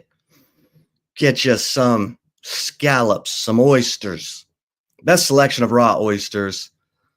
I just love that their appetizer menu has some of the best plates on it, and that during happy hour 3:30 to 6:30 every day, 3:30 to close, you're getting $5 off the appetizer menu, which includes the mussels, the crab cake, the grilled oysters, the New Orleans barbecue shrimp. I mean, if you love seafood, this is your jam. Salt Traders Coastal Cooking. This is the seafood restaurant of Jack Gilmore, who gives you Jack Allen's Kitchen and has been part of some of the most successful restaurants in the history of Austin. So get over to Salt Traders right there at Zilker. You're just exiting Rollingwood from Mopac, and boom, there it is. Or up north in Round Rock off Old Settlers. Salt Traders Coastal Cooking. Treat yourself. Hey, for my guys who are snoring, I need you to get over to sleepcyclescenter.com. We had a great interview with Dr. Chad, who is the founder and CEO of Sleep Cycle Centers.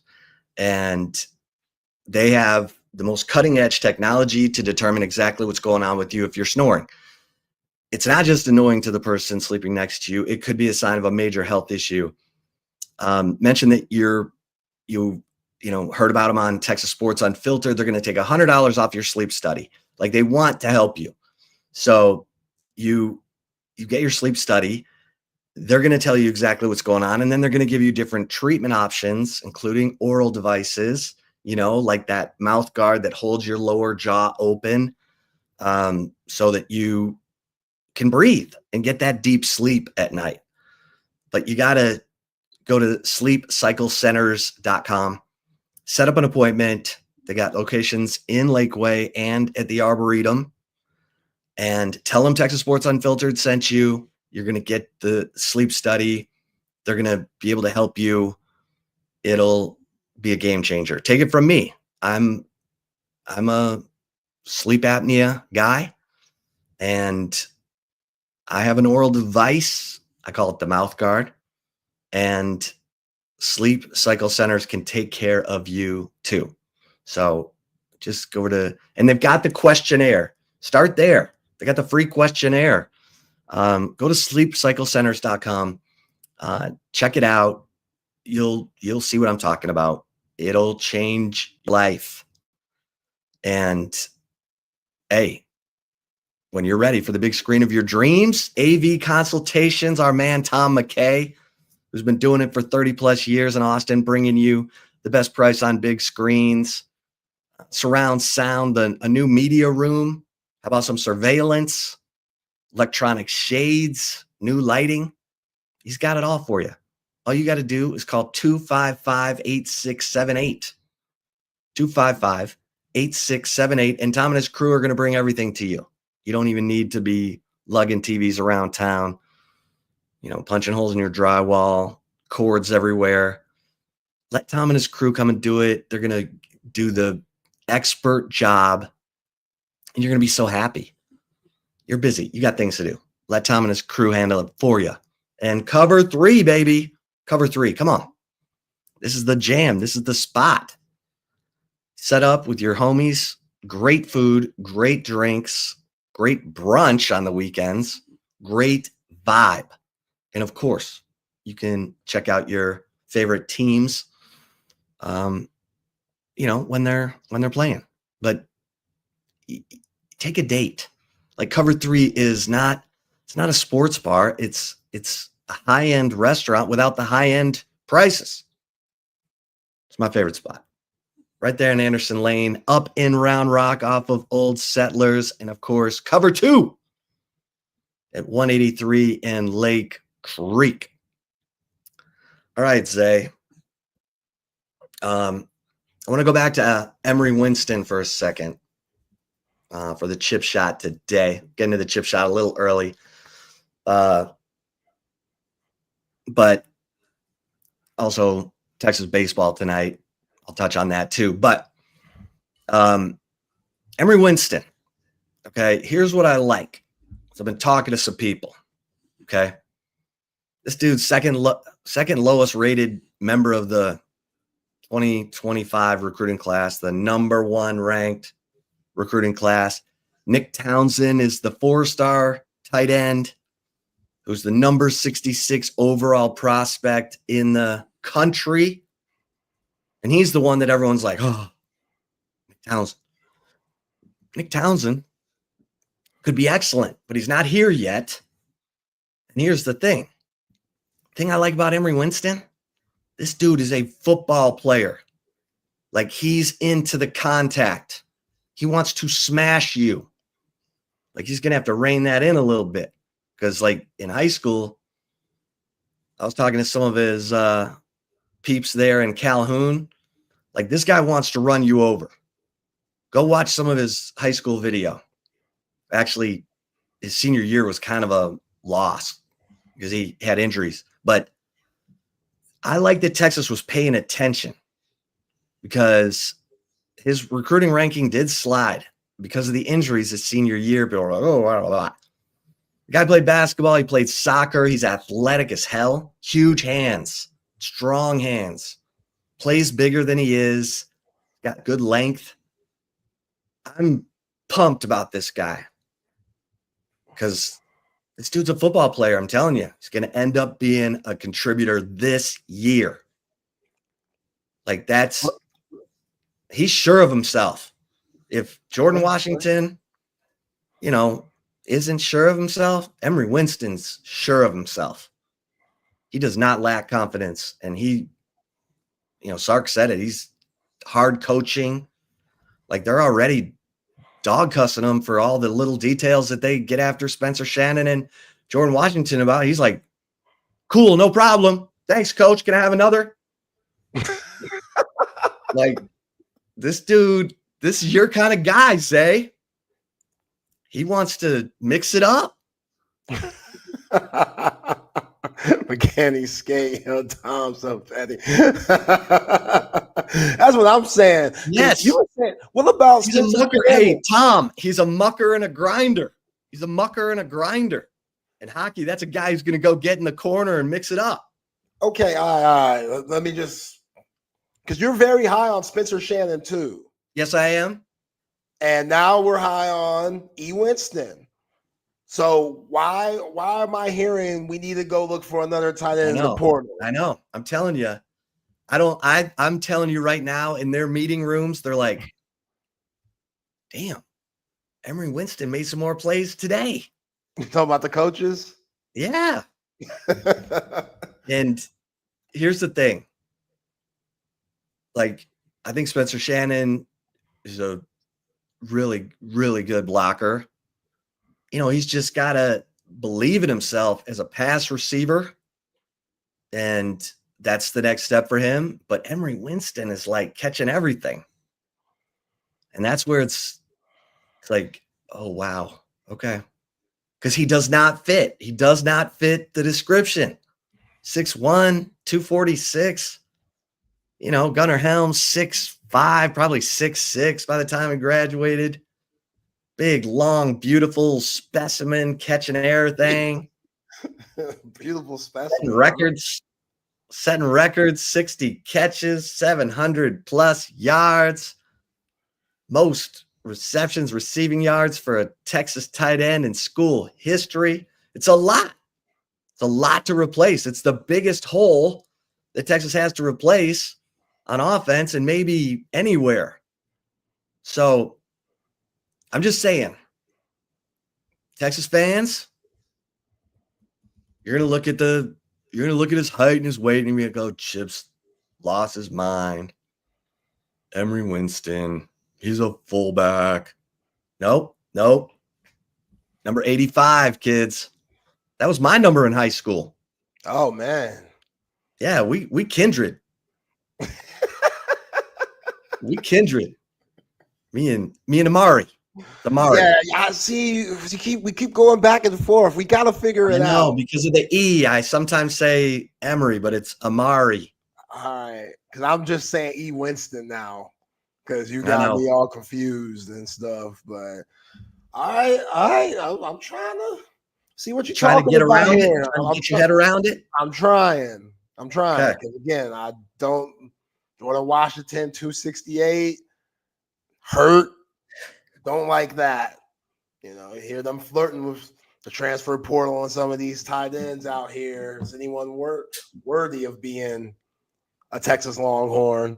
And now you're talking about Emory Winston. He might be stepping up. Amari Winston, whatever. He might be stepping up being that dude. All right.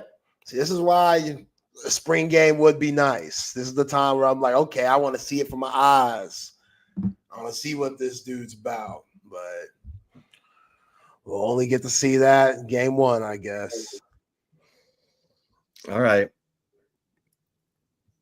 Rob, that's right. Texas baseball takes the field tonight as the #1 team in the nation. Arkansas lost 2 of 3 at Georgia. Texas won 2 of 3 at Kentucky. So they swapped. Texas #1, Arkansas #2. And this tonight, UT Rio Grande Valley, another team that's doing really well in the Southland Conference. Can't sleep on the UT RGVs. Man. But is every Tuesday night team good? Yeah, they're playing Texas State again next week. That's what I'm talking about. And then they're going to get back. Then enough. Man, so, yeah. Who we got tonight? Cade Bing? Yeah, the Binger. Because last time they didn't like his stuff. Max Weiner was like, that's normally in the 90s. You in the low 80s. What's going on? And they had to pull him. So I just make sure that he's right tonight, especially with all those arms that were used this past weekend in Lexington. Like, it's going to be interesting to see the Tuesday night rotation and if Cade Bing's good to start tonight and see what the lefties got. Last week on Tuesday night, Jason Flores ended up with the win. And Jason Flores, I mean, that dude's he's been good. Last Tuesday was the Binger for a inning and a third, and then he only gave up 1 hit, no runs. But they pulled him. Jason Flores went 2 2/3. Grayson Saunier, that's when they started to see some good stuff from Grayson Saunier, who played a big role over the weekend at Kentucky, finishing off that Game 3 series clinching win. And same for Aiden Moffitt, the LSU transfer, who can, man, I think Aiden Moffitt's finally running into form. Last Tuesday night, he had 3 strikeouts, each 1 inning, and he struck out, all 3 outs were on strikeouts. So I like his stuff. Yeah. I mean, he's close to 100 fastball. Yeah. They were trying to add some pitches to him, a slider. If you got a demonic fastball, you need a slider because they look the same coming out of the hand. Well, Ethan Mendoza got banged up a little bit in the Kentucky series. I'd really suggest sitting him tonight. What do you mean? That dude, big pit. Dude, we're at the midpoint of SEC play. Like the MVP race on the team right now is between Galvan and Mendoza. Right. And they both taken a beating in different ways. Yeah. Ethan Mendoza got banged up a little bit. All right. You want to see Matt Scott at second base tonight? Yeah, why not? All right. Throw him out there. They're only #1 in the nation. Yeah, exactly.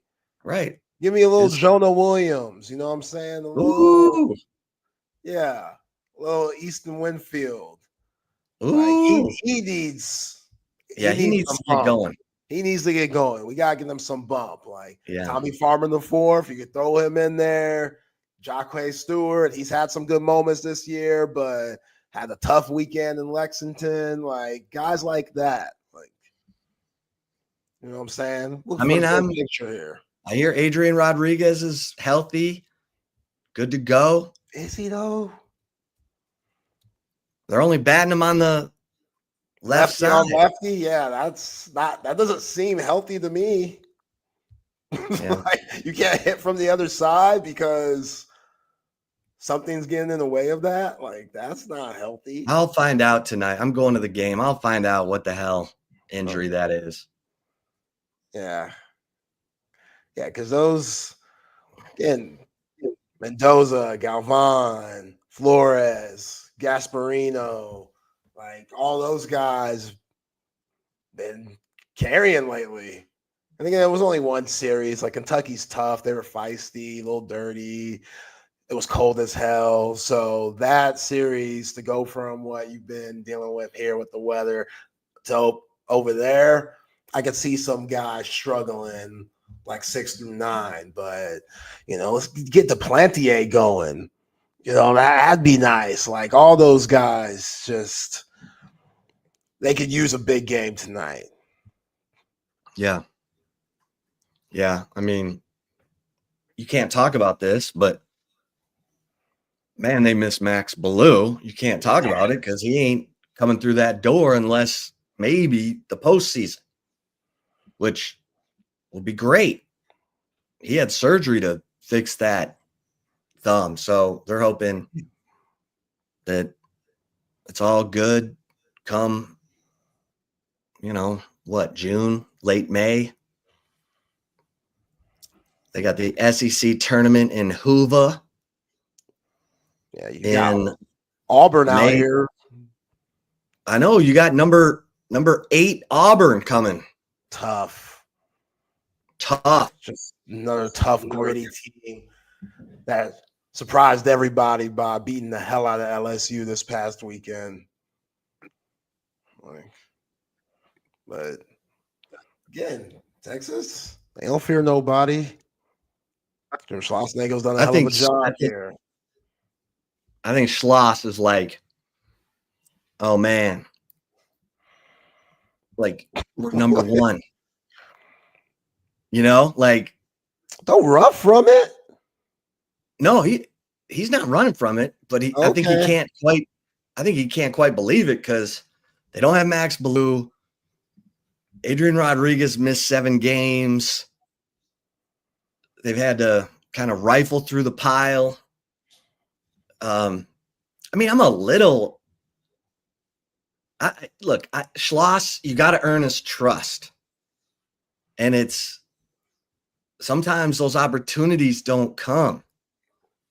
Like that game last Tuesday night with the Binger not having it, and sometimes it's not there. You have a blister or something. So he only pitches 1 1/3. Well, that opened the door for Grayson Saunier, and guess what? He did good. It opened the door for Aiden Moffitt. Guess what? He did good. Like if you get a chance, you gotta make it happen because you may not get another chance. And those guys made some stuff happen, and boom, they got another chance, and they showed up in Lexington and did really well. Now, for Moffitt, it was in that 15-inning game, where they didn't end up winning, but he was really good. Yeah. So Moffitt, after his first appearance, his ERA was 99. Now his ERA is 3. I mean, he's making some stuff happen, and that's really good news. Because now you got some short, you got some middle relief, you got some short, you got some setup guys. And then you got the praying mantis Volantis. You got Grubbs.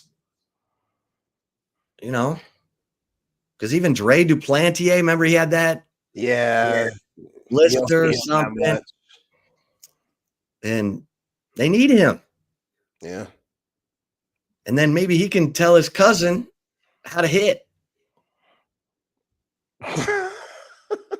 Because Jaden, we need you, dog.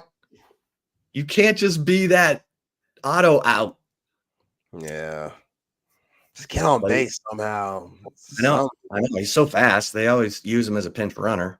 Yeah. But all right, let's get to the right call. Let's get it. Shout out to our sponsors first, like McCall Custom Homes. Don't listen to those scrubs out there that think they do a good job when they have to go on YouTube and watch somebody else do something for them to do it themselves. That's a bad look. McCall Custom Homes doesn't do that. They are the best, over 40 years in the business. It's all about quality. It's all about craftsmanship. The father and son duo will turn your home and make it something truly special. Licensed, insured, top quality, affordable prices, in-house architects, 50 plus years, a combined experience. Again, that's what you want. You don't want the guys, you don't want the beginners. Trust the guys at McCall Custom Homes. Give our man Mike a call at 512-633-9580. That's 512-633-9580. And hit them up on Facebook, Instagram. Search for McCall Custom Homes. Hit up their new website at McCallCustomHomesATX.com. And shoot Mike an email at mike@McCallCustomHomes.com. It's McCall Custom Homes. We build value into your home. And Covert BK, Covert Automotive Dealerships, that have been doing it in the greater Austin area for over 100 years. If you don't want to take my word for it for how good Covert BK is, well, listen to these fine folks. It's really a family experience. You know, I walked in the showroom today and everybody greeted me by name. How are you doing? What's going on? How's everything going? From a price standpoint, from a customer service perspective, just conversation when you come in, it feels no pressure. I want to buy cars here. The family buying car experience, one of the best that you will ever have. Come and experience it for yourself. Covert, born and raised in Austin. Nobody beats a Covert deal. Not now, not ever. And Leaf Landscape Supply. If you're looking for large quantities of supplies to fulfill any landscaping job, trendy house plants, a collection of specialty plants and rare plants, Leaf Landscape Supply is your one-stop shop for everything you need. Full service, wholesale and retail plant nursery and landscape supplier here in the ATX. Go visit both of their locations, one off of 290 in Monterey Oaks, the other off of Pond Springs Road. And remember, when you go in, mention the boys at Texas Sports Unfiltered. You get 10% off. Go in, mention your boy Zay Collier, Texas Sports Unfiltered. You get 10% off at Leaf Landscape Supply. Chip, I don't know where he went, so hey, continue the show. Keep it going. There he goes. I thought you were dropping a deuce or something, man. Like, what was going on? Hey, what I'm doing on my own time. This is our time. This isn't your own time. I was enjoying your sweet melodic tones talking about Leaf Landscape Supply. Beautiful save. While dropping a deuce. Okay. I mean, you went there. You went there. I didn't go there. It was pretty fast, so I was just joking. But all right. Well, you feel better, 5 pounds lighter. I heard you get to Leaf Landscape Supply. I'm like, uh-oh, time to wrap it up. Here we go. Oh, nothing but professional here. Absolutely. All right, man, let's get to the right call. I got a few things since we're about a little early for the right call, but it's all good. We can keep it going. That means I could throw a few things at you to end the show before the open gym guys jump on. So your boy Caleb Williams, he's an interesting fellow, man. You know, you remember him crying in his mama's arms after they lose that game, Southern Cal. And again, the whole painting your nails thing, it's different. But it's just the wave of these kids in this generation. I know Jared McClain for the Sixers, he be painting his nails too. They're just different. They're different brothers, you know, that are professional athletes right now. But he also has a tough side, this Caleb Williams, because he just said via the Esquire that the NFL game has become too friendly. I don't want no friends because I want to keep that competitive advantage. I respect it. Now, it's interesting coming from a dude that paints his nails, but I respect it. Like, he needs some toughness because his toughness can be questioned and his mental toughness can be questioned. Because we saw when things went well, won the Heisman, it was beautiful. Then he struggles his last year under Lincoln Riley. Then he struggles here, rookie year, Chicago. And I get it. Chicago's front office, it's not the best, but Bo Nix, pretty successful rookie season. Jaden Daniels and his crazy ass mama, pretty successful rookie season. Number one pick wasn't. Number one pick looked disgruntled a lot of the time, shows a lot of emotion that I don't like as a quarterback. Like, again, you want to win, you're competitive, but you could tell he doesn't handle losing very well, i.e. him crying in his mama's arms. That's that's just not it, Jaden Daniels. So I appreciate him saying this because he needs to toughen up a little bit for me, Chip. He needs to know friends out here. It's all we all compete. They don't call it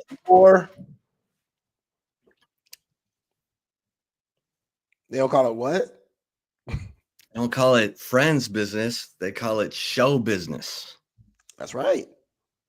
That's right. So I appreciate this from Caleb Williams. I do. He needs this. I expect him to have a better year. Your boy Ben Johnson gonna get him right. And we're gonna see the real Caleb Williams.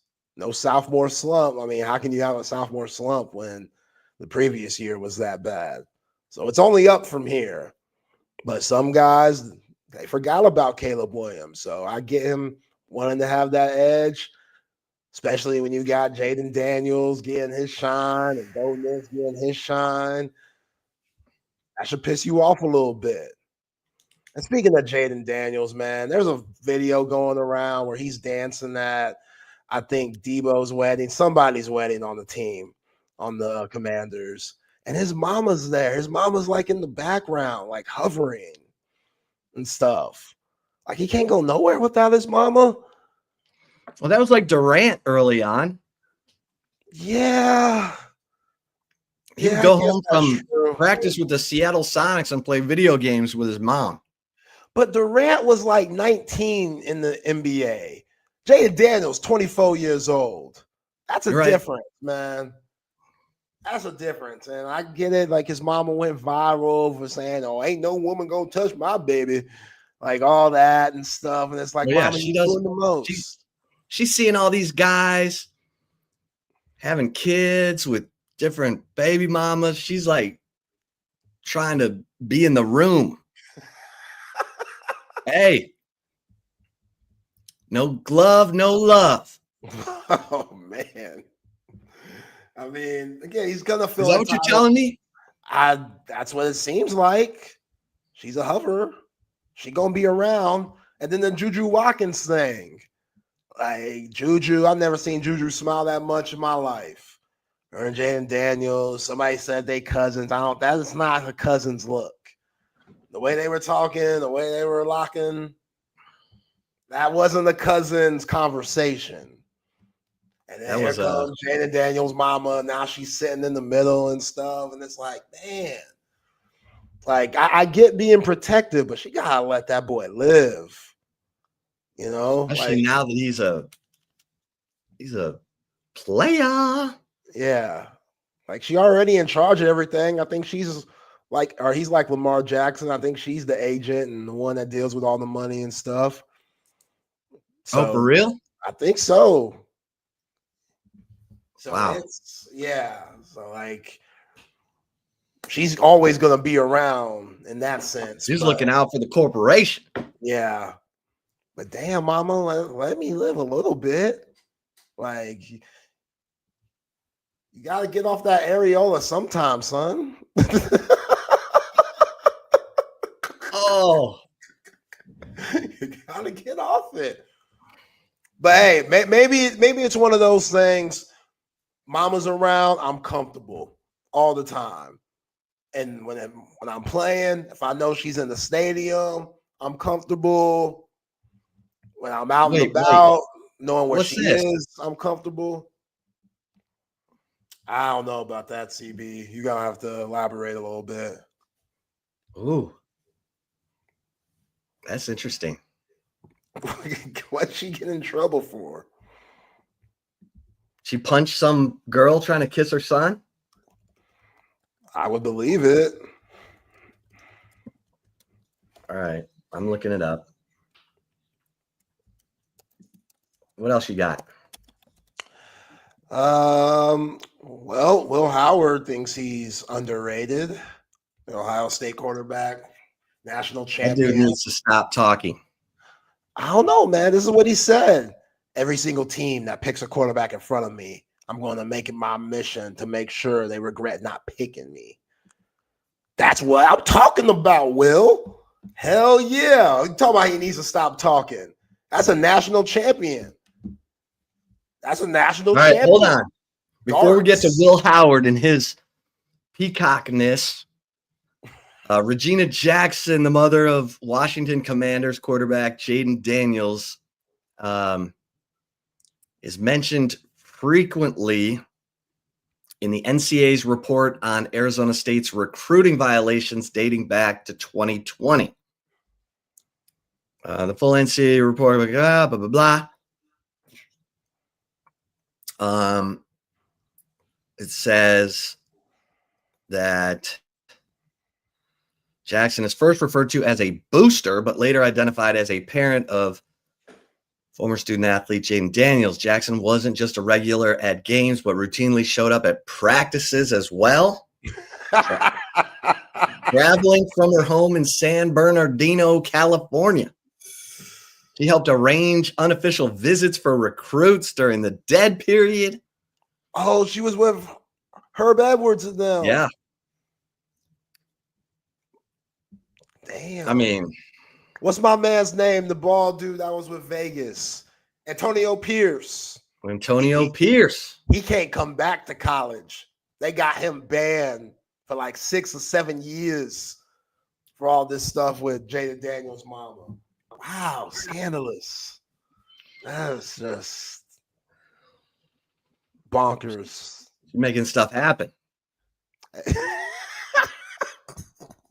She arranging official visits during COVID, during the dead period. Wow, man. She loved her boy. She said, I got to get my boy some talent. She provided impermissible benefits. Wow. I don't know about that, but the NCAA was on her. All right, go ahead with how great Will Howard is. I'm telling you, man, he's talking this stuff. Okay, is he going to be a starter in the NFL in 5 years? He going to start a couple of games. He going to start a couple. That is the worst endorsement I've ever heard. He'll be you ready. Don't have any faith in that dude becoming a starter in the NFL. Let's rephrase his trajectory a little bit. I think he could be a 10-year vet. Backup. Yeah, vet. Yeah. you want to be negative. I'm not trying to be negative with Will. I'm not trying to be negative.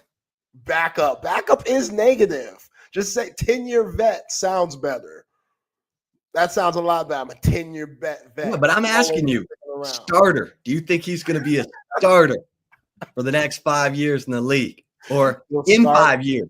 He'll start a few games. He'll start a few games. He'll get a look at it. He'll get a look. He ain't gonna set up residence. Nah. He's gonna have to look at it through, the short window. Yeah. Again, Colt McCoy, solid career. Solid career. Colt McCoy was what, a second-round pick? Yeah. Okay. I'm not trying to say Will Howard. Is Will Howard going to go ahead of Quinn Ewers? No. But also, if it happened, I wouldn't be too shocked. Okay. Especially with the way that Will Howard could use his legs. I'm telling you, Will Howard. And that whole John Gruden interview, man, I don't know. He was, because Gruden's out there. He out there. But Will Howard, I don't know, man. He's got some to him. There's some about him where you're like, okay, it makes sense that even though he had the most talent ever surrounding him, it made sense why he was still that guy to put Ohio State over the mountaintop.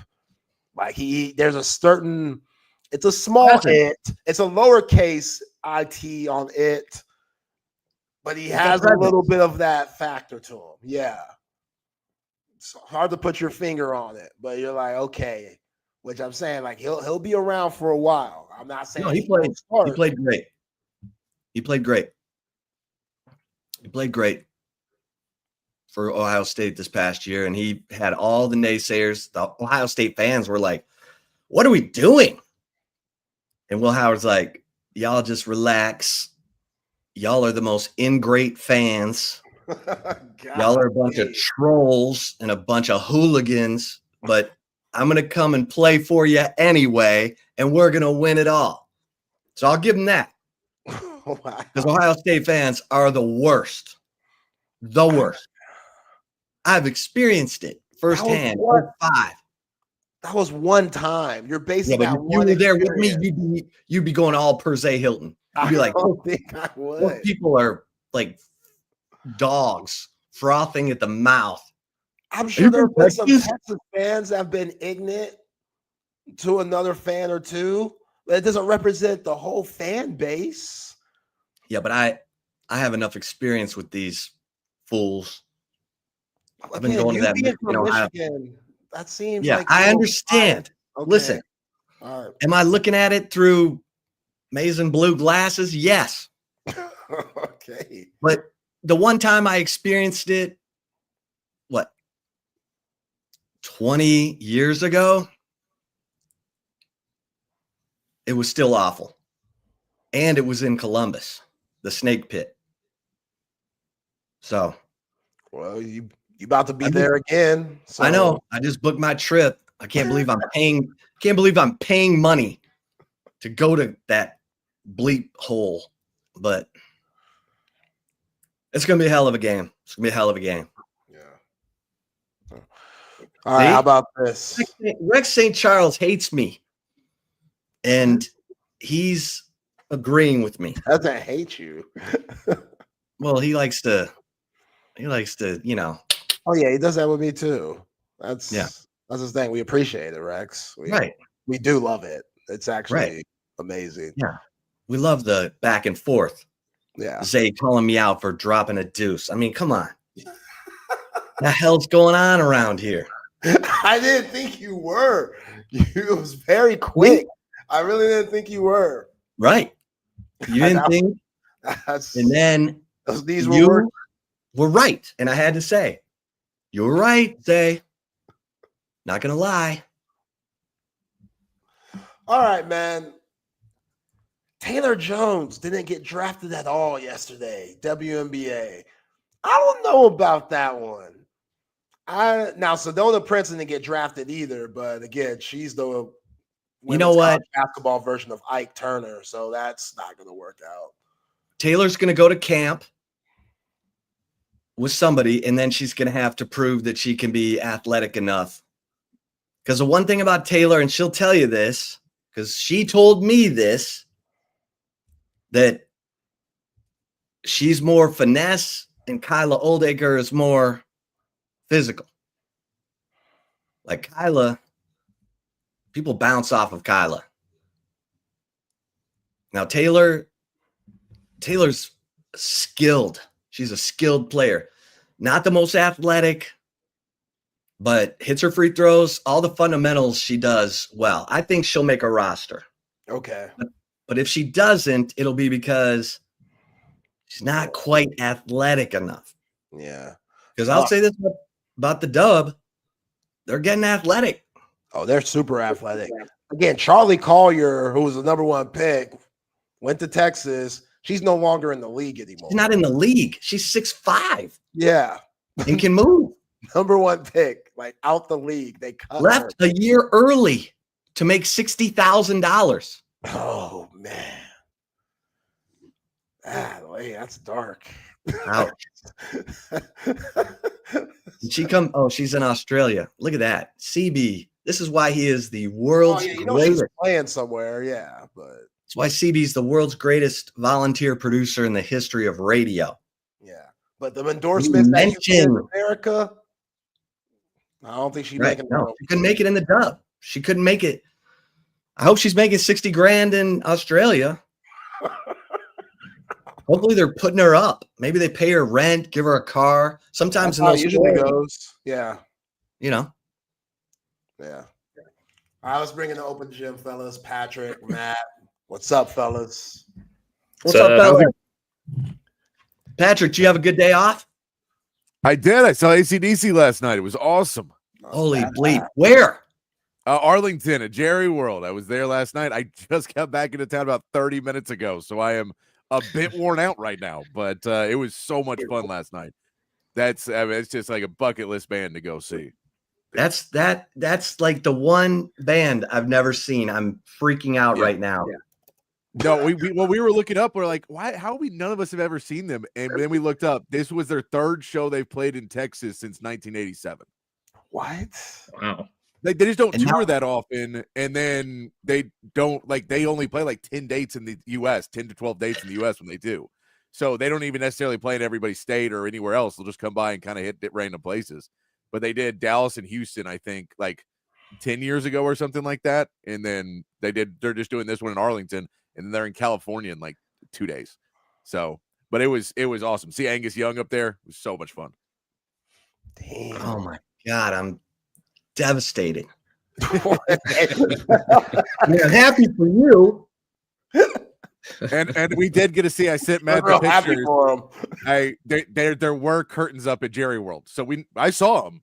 They were there. There was curtains up at Jerry World over the windows. So it is possible. Wow. It's very possible. We have physical evidence that it is possible. Physical evidence that there is possibilities to get the sun not in the quarterback's eyes, in the wide receiver's eyes, in Dallas afternoon games. That's so stupid. That's the most Dallas Cowboys thing ever. Just wow. so stupid. Mm-hmm. Oh, man. Hey, later, guys. Have a great guys. We will see y'all tomorrow.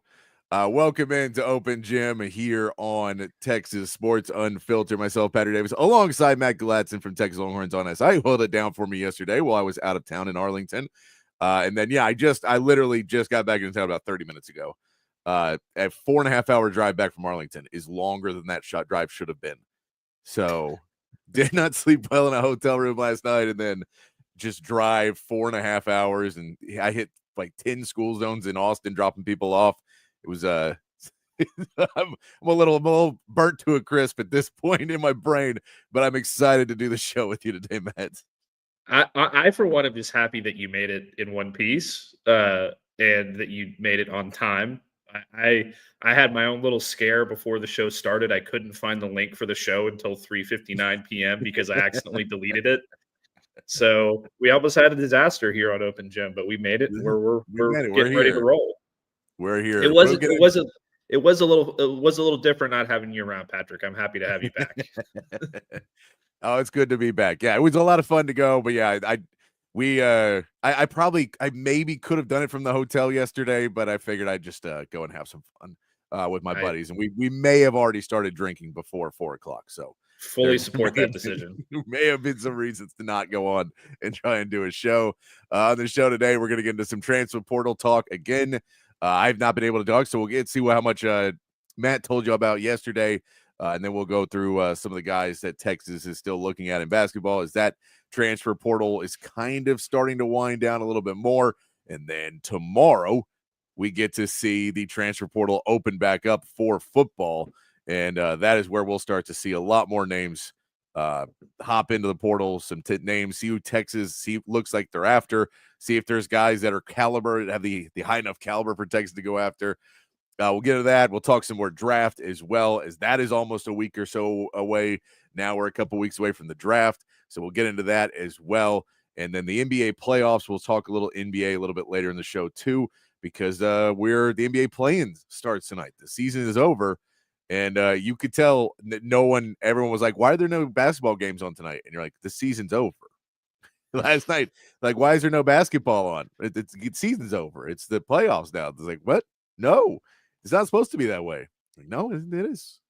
Yeah, I mean, the NBA already got ruined earlier this year, so I don't think anybody really cares anymore outside of the Lakers fans and the Oklahoma City Thunders fans and maybe the Celtics I will fans. say, as a Texans fan, I'm really nervous what is going to happen to Nico Collins, because right now, Nico is not a good name in sports. It's a very bad name in sports right now. I mean, did you see his interview today? No, I didn't. Nico Harrison's? Oh man. He first of all, I saw the quote that he basically was like, "Oh, once we start winning, people will think it's kind of like, no, they won't." No, they won't. But not only did he not allow cameras or recording devices in the room, okay, but he just basically doubled down on everything, and everybody's going to hate him even more now than they did before. I mean, he has no. I can't. No, he's awful. Stuff. He's awful. Yeah, and then Tennessee, they're dealing with their problem, and yeah, I mean, we'll start off. You know what? Let's start there, because that is the transfer portal talk. That Nico Iamaleava. I've gotten really good at this, actually. Iamaleava. Yeah, that's the way. But yes, he is. That the reports are now that basically nobody is that into him in the portal right now, because he's asking for too much, and they don't want to go pay a hired gun who's going to week 2, week 3, maybe ask for even more money. So I think everybody's basically now, the report is he wanted $4 million from Tennessee, and most teams are trying to offer him about $1 million, which I'm assuming he was making more than that at Tennessee. He was making 2.5 at Tennessee. I heard Chris Hummer talking about it before with Chip and Zay. $2.5 million, and now nobody wants to touch him. It's unbelievable. Yeah, it's ridiculous that for that guy to do that. And he's a good quarterback, but again, in college too, there's so many times if it's the quarterback or the system, and a lot of people have a lot of respect for Josh Heupel. So I think a lot of people just believe that maybe Nico's not going to be that same type of player if you put him into a world where he has to be the guy because you're paying him more than anybody else. So that story is just going to be going crazy, because I mean, and if you win, what we say, Rob says, if he was going to back out, he should have left after he booted the playoffs. But I mean, I think that you look at it and say that Nico could at some point, if the team does well with him, wherever he ends up, and they do well, and you are going to the postseason, what's to say he doesn't hold you up again there? What's to say he doesn't decide halfway and just say, no, I'm a gun for hire. That's all I care about is the money. I don't care about anything else. And, I think that I should, there's a fair market. But, and I'm all for the fair market, but he's learning the hard way. You don't negotiate that way when you don't know that you have that offer on the table from somebody else. And that's where it went. Yeah, absolutely. And I want you to tell me something here, Patrick. I'm about to read 2 different stat lines to you. Actually, I'm gonna pull up a third stat line. I'm gonna tell you. Okay. I want you to tell me which one of these players you would take. Okay. The first player threw for 3,472 yards, 31 touchdowns, and 12 interceptions. Had a 75.4 QBR. Okay. The second player threw for 2,616 yards, 19 touchdowns with a 70.5 QBR. Okay. The third player threw for 2,813 yards, 20 touchdowns, 5 interceptions, and had a 147.3 QB rating, which is not the same as a QBR. I can't pull up the same stat for this guy. Yeah. So, which one of those players would you rather have? Well, I'm going with the third guy. I think the third guy, right? Top of my head. Is that the numbers that seem the best to me? 20 touchdowns, 5 interceptions. I like that ratio there. You don't like 31 to 12? Okay, that's fine. 31 to 12 is okay, but I think I'll take 20 to 5 most of the time. 31 to 12 is okay, though. That's in there, too. I'm with you. So you're going to go third, first, second, correct? Yes. That's what I'm hearing? Okay. Yes. The third quarterback was Joe Milton in his last year at Tennessee. Okay. The first quarterback was Quinn Ewers last year at Texas. Okay. And the second quarterback was Nico Iamaleava. Yeah. No, that makes sense. That makes sense. And it's like he's a good quarterback, but yeah, he's not worth, I think he saw some other guys get a bunch of money. And again, when you're pocket watching without anything actually being verified, And so we can get reports that this guy made $6 million, but that's maybe just his agent trying to start up and show, that his guys did, that he's doing well and you should hire me as an agent, even if the guy's not necessarily making that same amount of money. We don't necessarily know how much it is. And there's also a bunch of different, worlds of NIL being not just from one guy necessarily, but through a bunch of different brands. And so, I mean, I don't get it. They also, the reports that Nico was basically not doing any of his obligations to it. So he wanted all the money, but he didn't want to do the autograph signings or do any like the community events that you're supposed to be doing. That's part of this. That's where they can kind of legal loophole yourself into it. Is, well, we are paying for your name, image, and likeness because you're going to come out and do an autograph signing at, our restaurant or our car dealership or wherever. And that'll get you, and, we'll be at a community event. And that's how you get that NIL. He apparently didn't even want to do that. I mean, this feels like not only has he cost himself a ton of money just in the short term, this is going to cost you a ton in the NFL because now everyone's just going to look at you in the NFL and go, do we really want a guy who's going to hold out for a contract after his second year? No. I mean, I talked a little bit about this yesterday with Zach before, Tulane pulled out of the race and it looks like UNC's pulling out of the race and all these other schools have sort of pulled out of the race. I mean, I think really his father is the one who's apparently driving this based on what, Hummer was talking about with Chip and Zay. So that makes it even worse to me. But I mean, I think they've almost ruined his college career because there's not a team that I can think of with a rational thought in their head that's going to say, okay, yeah, we'll pay $4 million for this guy who's going to now, try to renegotiate his contract anytime something, we're top 5 in the country now. We're about to go to the SEC championship. Well, we got to renegotiate, we're going to the college football playoff. We got to renegotiate. Oh, okay. I could go to the NFL this year and be a 3rd round pick, but I think we should renegotiate for a higher NIL deal because I could go pro, even though I'm not going to be that high of a pick. I mean, it's just like all these different, why would we do this? Yeah. And it's because it's in the world where NIL is a great thing and there's reasons why it should have been around a lot sooner than it is. And then there's idiots who come along and ruin it because they can't understand what the market is and saying, this is where we're at. And we're not trying to be greedy or anything else, but we deserve a piece of the pie because a lot of people are getting very rich off of what we're doing. And so we deserve a piece of it. And then when you come in and say, I want my pie, I want my neighbor's pie, I want my neighbor's pie, I want all of those. We're not taking slices. We want all of it right now. And we want it up front. And we're not doing anything but playing for it. And I want that money even if we're, middle of the road SEC team. I still want to get that money. Like they were playing for an SEC championship last year. They're on the playoffs. What do I don't get how you can ask for that much money. It's a shame to see. I mean, I get the concept of you feel like they were in a position. Now, if they would have waited, I think, the smart play on this, if he was wanting to be a real jerk about it, is to basically wait until there's like 2 days left in the transfer portal. And then be like, well, I'm going to jump and there's no one you're going to get. So you're just flat out. Well, I think that they would have done the same thing in that position. They would have. They did make the playoff last year. They did, they did, but so did a bunch of different teams, and their quarterbacks didn't hold out and try to renegotiate and do all these different things. Like Quinn Ewers didn't sit there and say, well, I think I'm just not going to play this game against Clemson because I didn't get my NIL deal with Fiore like Arch is going to get next year and all these different things.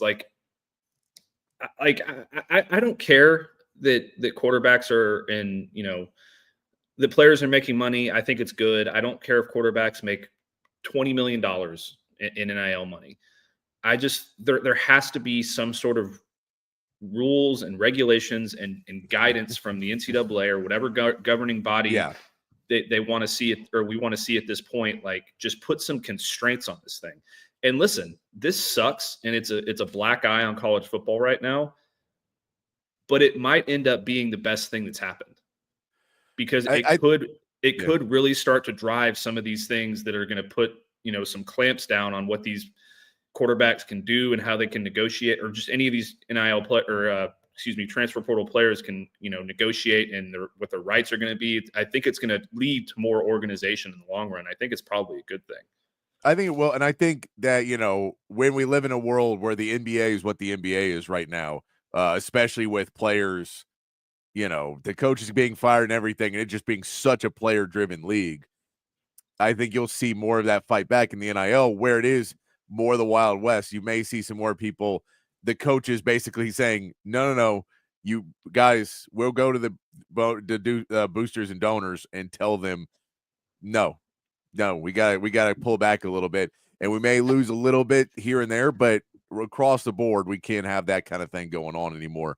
I want to ask you this, though. What do you think the ramifications of that will be for the portal when it opens tomorrow? Do you think it'll have a bigger effect on it, that you'll see more people that maybe were thinking about jumping in, maybe testing the market, decide I don't want to go do that right now because it's such bad press and because people are a little bit more anxious?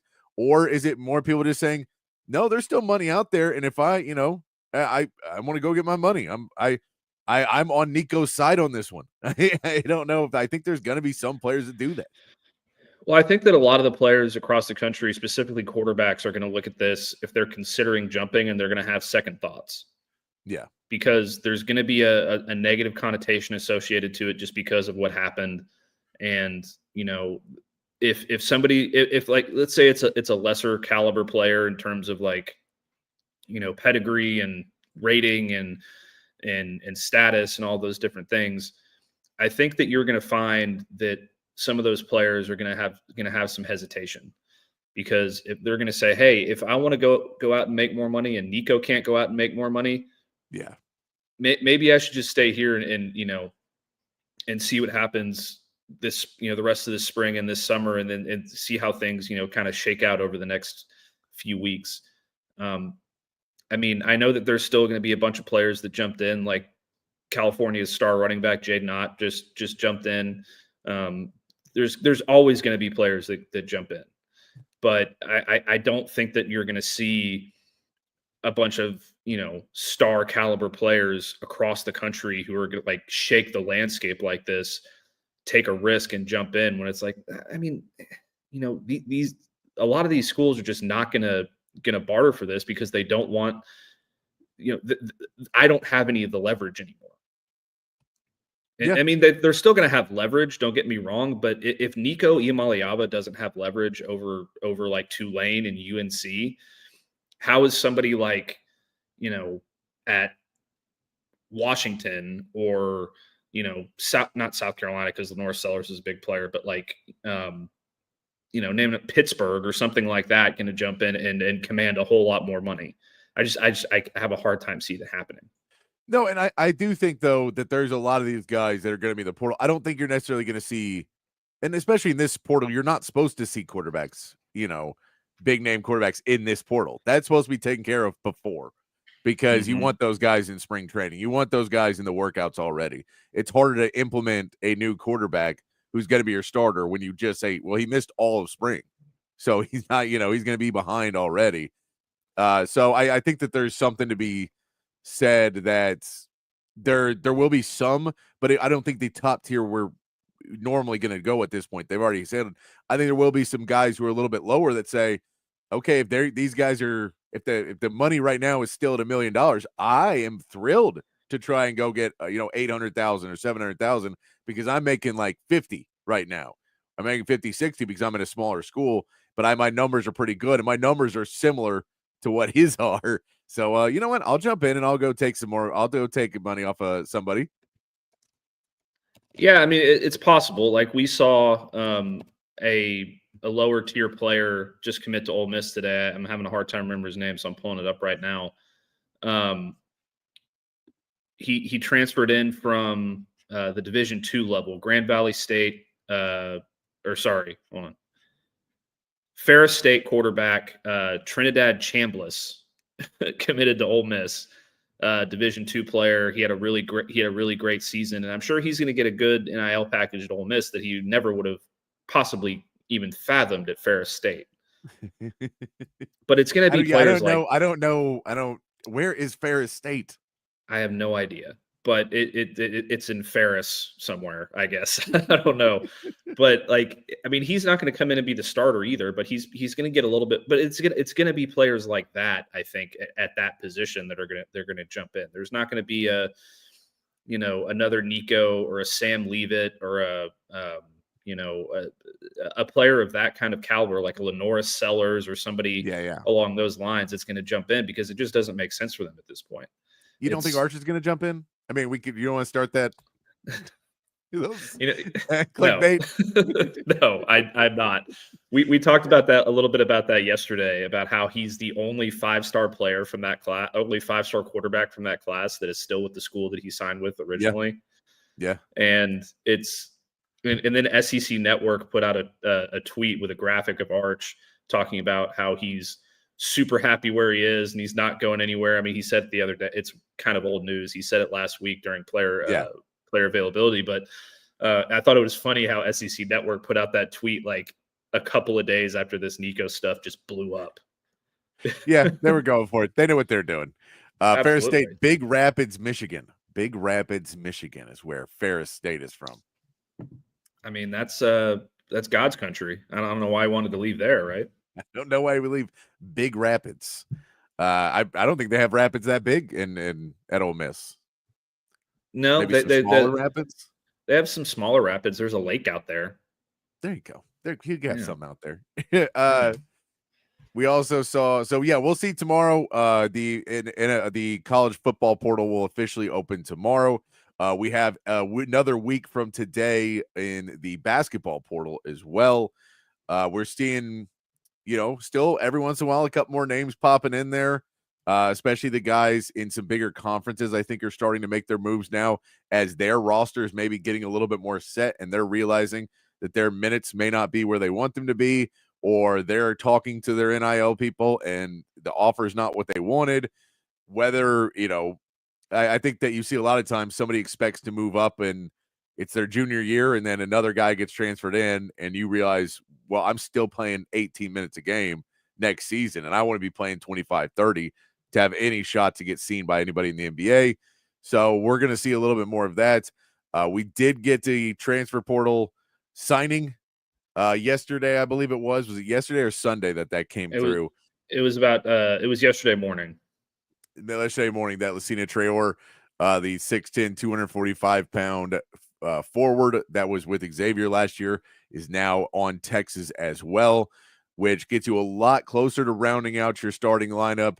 That you're probably there. You feel you have a starting lineup right now. I think you'd still like to get one more guy for that or somebody else that can compete for a spot, let's just say, because Jordan Pope will be in that conversation, depending on what he can do. But you want to have some other people to get in that conversation, and you're still really looking for that three-point shooter that we just haven't been able to see. I saw another name come in today. Adam Miller is another name that people have been talking to, a senior guard out of Arizona State. He was played with the Illini, and then he played for another school, and then is with Arizona State the last 2 years. But he shot 43% from three last year. So he's only averaging 9.8 points per game. He wasn't necessarily the most explosive, but he has a lot of ball handling skills. So I think he could play that. His assist numbers weren't that high either, so you have to maybe get better passing. But a decent ball handler and someone who can shoot the three, Adam Miller, is an interesting name that Texas has at least reached out to. And so they're still on the hunt for that three-point shooter. Yeah, and they desperately need him, especially since the Hauser kid from Kansas State ended up somewhere else yesterday as well. So that takes another name off the board for you. Now you got this guy who you could potentially go after. That's kind of the thing that I'm really looking for them to add next, that I think that they'll probably prioritize is a three-point shooter who can also do some things with the ball. I haven't seen any point guards really come in that, have any sort of movement with their name in Texas, to my knowledge. I mean, you're a little bit more plugged in on that stuff than I am, but they certainly have to find someone, because there's no one on this roster right now who can really fill it up. and there's not a whole lot of guys in this roster that can shoot threes either. So you got to find something. I want to pose this question to you because this is something that I talked to Zach about yesterday. Okay. And I wanted to get your opinion on it today before we move on from Traore. But, like you said, 6'10", 245. He's an elite rebounder, averages double-double at Long Beach State. He fills a big need. He'll probably start immediately. All those, all that really good stuff. Where do you I want to know where you think that this starting lineup sits right now, because yesterday Zach mentioned that Jordan Pope had kind of hinted that he's going to play point guard next year, and that he could, which kind of brings along the idea that he could maybe be the starter at point guard next year. Neither Zach and I liked that idea at all. But it's certainly a possibility. So maybe Tremont Mark runs the point if they don't find anybody. I don't know. But how do you see this starting lineup shaking out? Because they have a lot of good players now, adding these 4 guys in the transfer portal. They still don't have their big time scorer. They still don't have a true point guard, but there is some talent. So are they going to start 2 bigs? Is Kendall Weaver going to come off the bench as a 6th man? How do you see it? So, I mean, first of all, I say they will get another point guard on this roster. The question is it a point guard that is really got a shot to play minutes next year? So they'll get somebody, because once the portal starts to close and you go through, Texas has enough resources to go get somebody and find somebody that's out there still. But maybe they won't be the 3-point shooter. They'll be a 35% 3-point shooter, or a 32 in whatever conference they're in or whatever division they're in. They may be that may be where you end up with a guy like that. So they'll add somebody that to at least give competition to Jordan Pope. But I would say it's Jordan Pope will be your starting point guard most likely, because that's how you kind of got him to stay, was at least to give him the competition to do it. You're not going to tell him I'm going to put you at shooting guard, because he can't play defense well enough, and he's not enough of an elite scorer to be that either. So I think you want to put him in and say, we're going to run a better offense than you were running last year. And we have a thing. We're going to try and go in motion. We're going to try and go fast. And we think you can do those things. So we want to put you in that situation. But I think that he's definitely going to at least compete for it. Now, what you want to see is you want to see them get one more big and have a real competition of which 2 of those guys is going to be the starter. You want to have another guard come in and have a real competition of who is going to get on the court. But I think that you could realistically, Kendall Weaver coming off the bench is a realistic option. Starting Swain at the 4 is a realistic option. I think that's you may see that Modest comes off the bench because you just play Swain at the 4 position. He's a little bit taller. He's a pretty long guy, but he's also not necessarily your 3-point shooter. He's not a great shooter. So playing him at the 4 is a little bit easier sometimes offensively, because you don't have your wing not being able to play. And, I'm sure they're going to try and get him to be that corner 3 guy. And everyone in basketball is always, you can't really shoot a 3. Just stand right here. And that's all we need you to do, is try and shoot that one a little bit better. So I think it could really, especially even go on matchups. I don't know if we'll have a set, this is the 5 guys who play every night. Now, I think Sean Miller is going to be much more inclined to do that than Rodney Terry was, where Rodney was just trying different stuff all year long. I think Sean Miller by conference play will want to have a pretty set lineup that he's going with at that point. But I think in non-conference, you could see them try some different things out and have Swain starting with Traore, or maybe even Swain starting with Modest, and, have Traore come in pretty quickly, and then, kind of shift some things around and maybe go to a bigger lineup where you have Jordan Pope start the game, and then you pull Jordan Pope out, 5-6 minutes into the game, or the first or second media timeout, you pull him out and put in Traore, and now you just get way, way bigger really all of a sudden. Or you could say, we're going to pull him out right away. We'll pull him or Modest out, and we go big to start, and then we put this energy off the bench with Kendall Weaver or Jordan Pope or whoever coming off the bench. But I mean, and then again, I say they should be getting another guard that will be in that conversation. And I mean, I think ideally they want to find a guard they were looking for a guard, and maybe now, like Adam Miller is a senior, he's got 1 year left of eligibility. He's more in the camp of this guy fits what we want, and we prefer to find somebody that's a sophomore that we get 2 years out of him, and we can really teach him. That's what we prefer. I mean, we'd really prefer to have a really good, guy who was a freshman last year, and then we can push up and have 3 years of this guy. That would be great. But I think that the reality is setting in. We just need to find some guys who fill what we want to do. And so maybe we can't check all the boxes right now. But I'm 100% on board that Jordan Pope is probably going to get some starting chances, because why would he come back if he wasn't told he would at least compete for the starting job? Yeah, I mean, that makes sense to me. I really like the idea of Kendall Weaver coming off the bench specifically, because I mean, and Zach made a really good point yesterday too, that just because he's not starting the game doesn't mean he's not going to be closing the game. Yep. So, him coming off the bench, giving you some energy after a few minutes, and you rotate out like a Cam Heide or a Jordan Pope or whatever the case may be, and then you put him in and he really kicks up the energy. I like that idea, and he's gonna, he's one of your best defenders, so he'll be in the game down the home stretch. But I really like that idea. So it's just an interesting, conversation to me of like how this whole vision for Sean Miller is gonna shake out, because I there's a lot of the same type of player, it seems like, on this roster. So there's going to be a lot of flux and who gets on the floor at what time. I just, for my own personal gratification, at some point, I want to see a starting lineup with Modis and Traore in it at the same time. I need to see that, just so there could be two big guys on the floor for Texas finally. And I'm sure we'll get that at certain points, but I really want to see what they do to get another guard in, because I think that they just have to. It's gone from we need another big badly. Now that you have Traore, you got to have another two guard or a point guard or something somebody who can score and be athletic and electric. Yeah. Which is why I like the idea of that North Carolina State kid so much. Like I don't know if he's signed yet. I haven't seen any news on him. I don't think he has, but maybe he has. They need to find something.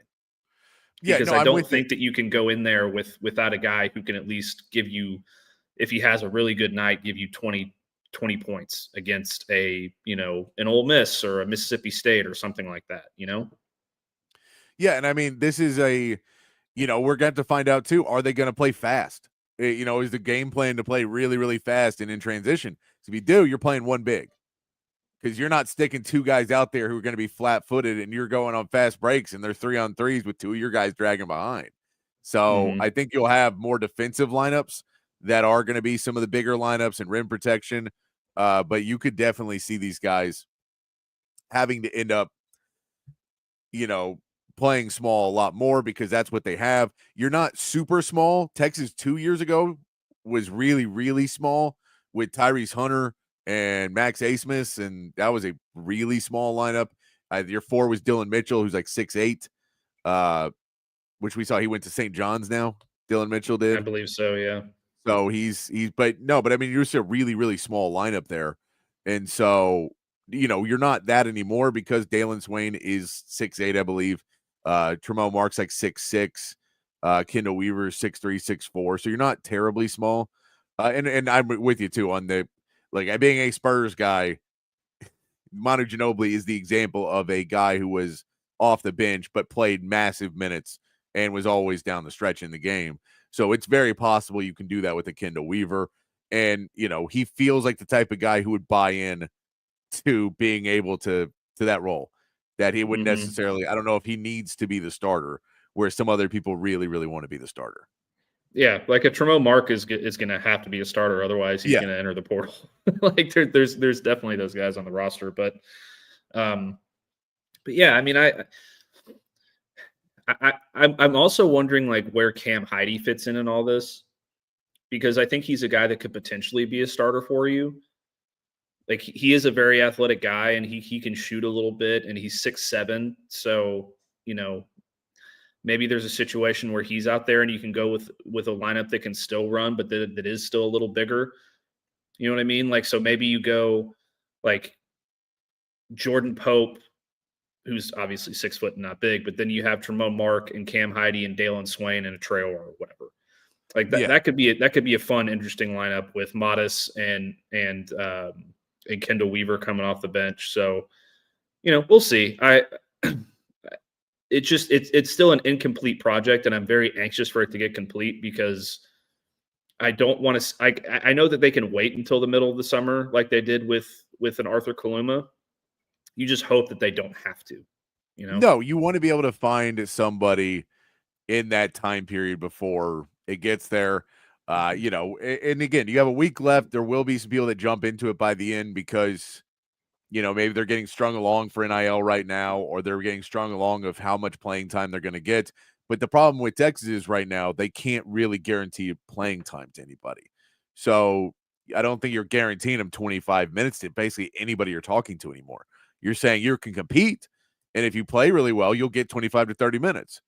But you can look at our roster and see we've already got minutes allocated in this roster. And so it becomes a little bit harder when you can't necessarily sell that vision to them when they possibly want to play 25, 30 minutes. I think some of these guys, especially bigs, that's not always the biggest deal. You can also, if you get a guy who's a freshman or a sophomore, maybe they're more okay with that, knowing that like Tremont Mark, Jordan Pope, Kendall Weaver are all probably gone in a year. So you can say, well, if they're all gone in a year, then now those minutes open way more up for me. And if in a year I'm not good enough and they're going to go get other transfers in, then I'll leave. But at the same part, if those guys, they'll be gone in a year. So I'll still have time to do what I want to do. But it's a difficult sell for some of these guys, especially the seniors, to say, I cannot guarantee you more than 10 minutes a game. Yeah. No, I totally agree. I just, it just all still feels incomplete to me. So they got to figure something out here pretty soon.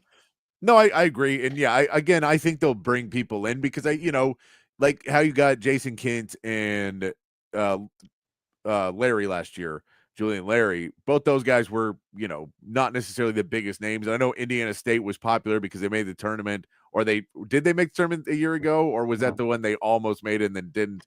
I know they had the white guy with the goggles, but and so that almost was as good as a white guy with a headband. Almost. But that was, so you get those guys. Like I think they can get guys like that to come in. The problem is we saw that last year is that doesn't necessarily lead you to being a winning team. And you want to bring in some better players. That's what college basketball is right now, is really winning in the transfer portal. And it's scouting in the transfer portal. And that's something that I think this Texas team, this will be a big sign for them, where we see the Chris Dogden era of being the GM. Is the scouting good enough that you're winning the guys you do sign, that a Traore and a Modis and everybody else plays really good basketball for you? Or do you have just mismatches and the guys who don't play well together, and your scouting didn't put together the best team? That's what we saw last year for sure. And that goes on to everybody. That's, again, we always say that was about the coach, but that's also the general manager. That's your scouting department. That's a lot of people that just kind of whiffed on some of those decisions of who they were going to bring in. And so you want to see that improve this year too, that they don't just bring in 2 or 3 more guys and then don't have the playing time and everyone's pissed off and it's an unhappy locker room. You don't want to see that either, but you really want to see someone who can shoot a 3 ball, has a good percentage of 3. You want to see that one come through because we've seen their name tied to so many of those guys now that if you just miss on it completely, that feels like a major recruiting and NIL flaw of the program. Yeah, I totally agree. So, but we'll get more into it tomorrow, and we'll pull more names. And when I have a little bit more time tomorrow, we'll be able to pull a couple more names for you of guys that are in there, and we'll see who keeps jumping into the portal as it keeps going. The portal news will be fast and furious tomorrow because it will be the beginning of college footballs as well. So everybody who's covering this and all the accounts and everybody you're watching will now have 2 sides of what they're doing in the transfer portal. Let's hit a couple other quick stories before we hit our first break here, Matt. A couple pieces of what we saw in the NFL, at least the draft, that Travis Hunter has come out and made a statement. And Travis Hunter says, I can play. Every team I've talked to has said, we're okay with you playing both ways. And he is so adamant, Matt, that he will play both ways in the NFL, even though everyone is telling him it's a bad idea and everyone's saying that you shouldn't be really trying to do this, at least not your rookie season. He is dead set on it. He has been, if you're not going to let me play both, I will quit. And I don't get that. That makes no sense to me. I don't quite understand the sentiment of I love football so much that if I have to just play a little bit of football, I'll not play any football. And also it's one of those things like, no, you wouldn't. There's very few people who are offered millions and millions of dollars to play a sport and they go, you know what though? I know I wanted to, but because you are telling me to do something that will make my life a little bit easier, I'm out. And I'm just going to retire. I'll go home and just what a career wasted. Yeah, it's such a weird statement. It feels like a lot of Dion influence. Yeah, with this whole thing, which kind of bothers me. I don't know that that's the case necessarily. That's my assumption. That's speculation. So, maybe I'm wrong here, but Dion is certainly in his ear at certain points, and he's advocated to Travis Hunter that he's good enough to do it, and he should do it both ways because, that's what I did back in the day, and he's a more complete, football player than I was because he's a better receiver than I ever was, and he's going to be a hell of a corner in the NFL, so he should do it. But and I also think it's so strange because he did during the Colorado Pro Day or Buffalo Showcase Day, or they don't call it Pro Day, they call it something else, I don't know, but during that he didn't do any reps at corner. He just totally did receiver the whole time. Yeah. So if that's going to be your stance, then why aren't you doing any reps at corner during your pro day? Why are you only working out as a receiver? It just feels like it's all kind of just talk at this point. And he's, once he gets in and once the workload comes in, I know that he's also probably looking at Shohei Ohtani and seeing the phenom that he is and how much praise he gets for it. And kind of looking at that a little bit and saying, I can be that for football and be the two-way player. And that'll make me super famous and super, beloved. And I could do that. But at the same point, you're like, well, it's football. It's going to be different than baseball anyway. And also that guy is the greatest. And you're not going to be the best cornerback or wide receiver in the NFL. You may be in this class, but not in the NFL. No, you're not going to be. And like it is so different with baseball because they can go get Shohei Ohtani and he's the best, he's one of the best pitchers in the league and he's one of the best hitters in the league and he can, do all these different things. And then they can just go spend millions and millions and millions of dollars to put together a Death Star lineup around him and make him that much better. The Cleveland Browns are not going to be able to do something like that. The Giants aren't going to be able to do something like that. They're stuck. Like they can't add all these talents around you, which is, it's just a foolish thing to say, in my opinion. Yes, like, it was just it's kind of weird because in reality, when it happens, when inevitably something goes wrong, or when you start to get a nagging injury, and what are you going to do when week 7 or week 8, you're just beat up a little bit, and everyone says we can't play you 90 snaps, like 90% of the snaps. We have to use you sparingly because by the playoffs, you're going to be completely worthless because you're just going to be so worn out and so beat up because now you're talking about getting hit by much bigger guys over and over again. It's just going to be a tough one. And, we just see so many injuries all the time. It feels like a short-sighted thing to say. I get he's just doing interviews right now, but it feels short-sighted. Another piece. Oh, go ahead.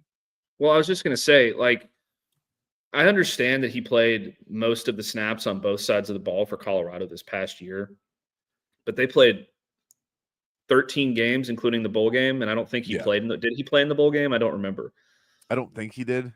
But either way, you're looking at it, and you're like, okay, you're going to play 17 regular season games in the NFL. If your team makes the playoffs, and has a good playoff run, you're going to play 20 games, 21 games if you make it to the Super Bowl, and you're playing in a much more physical league. You're having to tackle guys like Derrick Henry and Josh Jacobs and some of these Jonathan Taylor. Some of these guys are just hammers. Najee Harris is just gonna run you over. DK Metcalf gonna have some fun with you.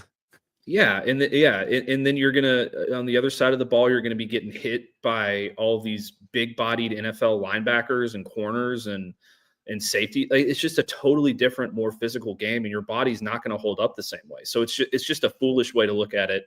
And I do agree with you. It's more talk than anything else right now. But this is sort of the problem that I have with Shedeur Sanders and Travis Hunter, is that they're just doing too much talking. Yeah.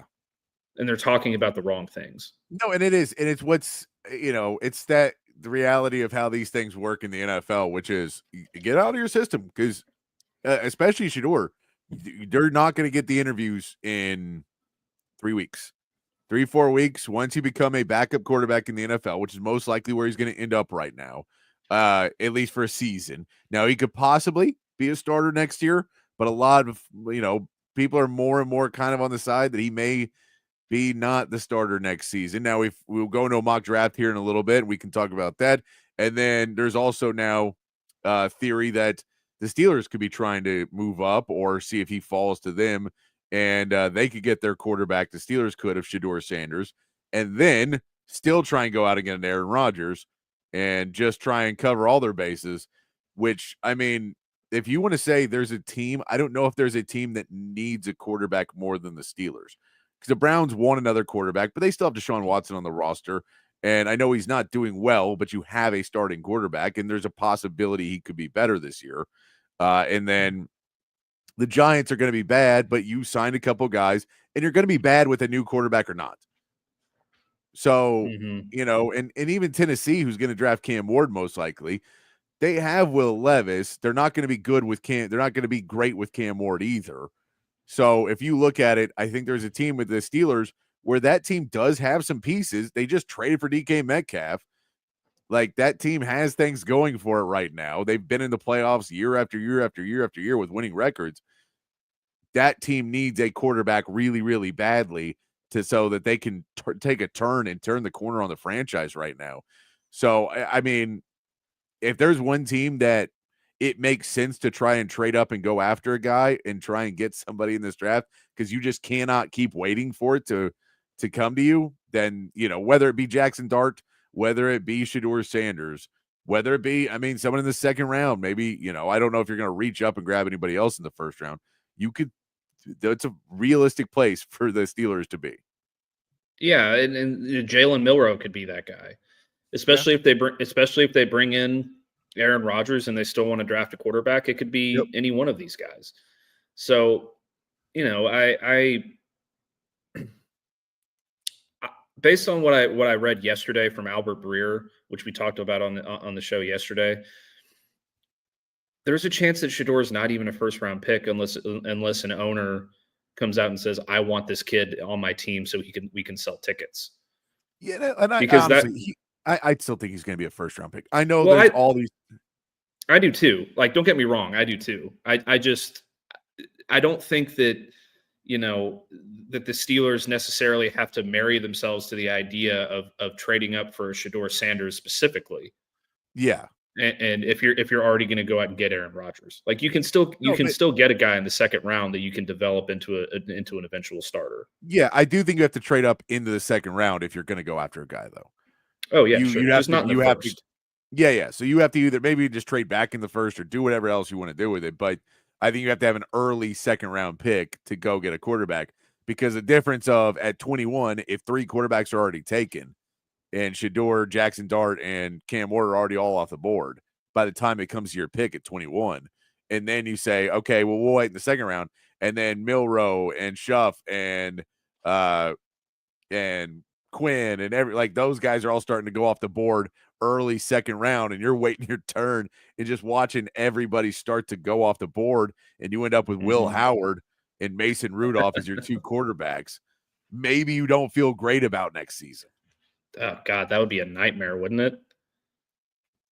Yeah, it would. I mean, well, unless you're not a Steelers fan, then it's fine for you. But yeah, you end up with Dylan Gabriel as your quarterback and just like an undersized guy that you know is not really an NFL quarterback. And he'll be good enough, but he'll leave you in the exact same position you've been in, which is good enough to win some games, but not good enough to really take you over the hump.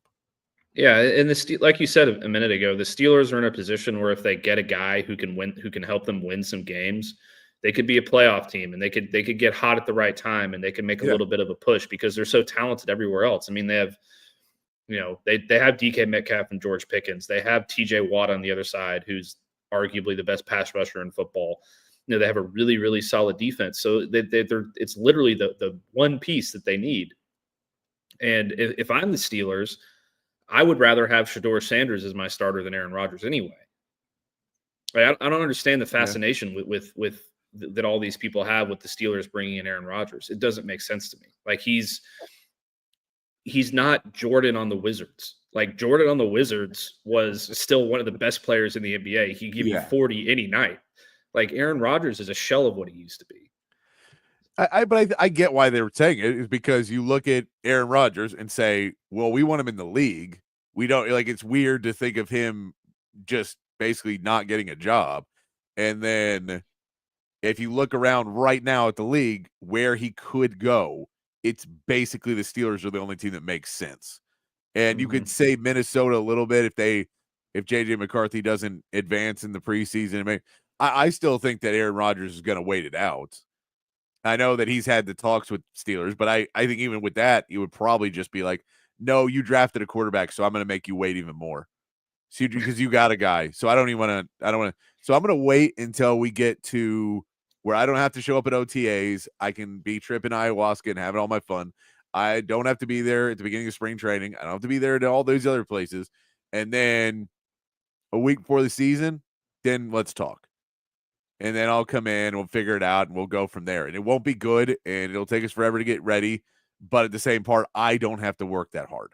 And I feel like that is more the Aaron Rodgers of what he would probably do. And he could wait, too. He could just stay in shape and wait for an injury. I mean, if he wants to be on a winning team, that's probably your best bet is wait for an injury and then say, well, tailor-made quarterback's ready week 4, week 5, when you have no other options. I can come in and save your season. There'll be a lot of teams who, if they had that situation happen, would love to get him.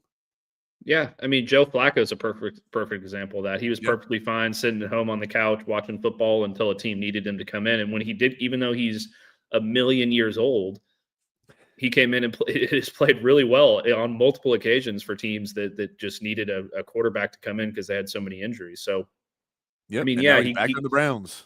Yeah. Now he's back on the Browns. So, I mean, there's going to be an injury to some starting quarterback in the league. And maybe, Rodgers is thinking that there's a better situation for him out there somewhere else if that happens and he's fine waiting. But, I mean, also, like you said, I think it could absolutely be a case of just ego and all this stuff where he's like, oh, you wanted to draft Shedeur Sanders instead of signing me before the NFL draft? I'm good. You can wait and see how that works out for you. And then, next year Dak gets hurt again and he's on the Cowboys and I want to cry and fall into a hole and die. But, come on. You're going to love it when, Aaron Rodgers is coming in and then Aaron Rodgers, halfway through the season is like, I could play another 6 years. So I'm ready for you to trade Dak and make me your full-time starter. And all that talk would be really, really a lot of fun.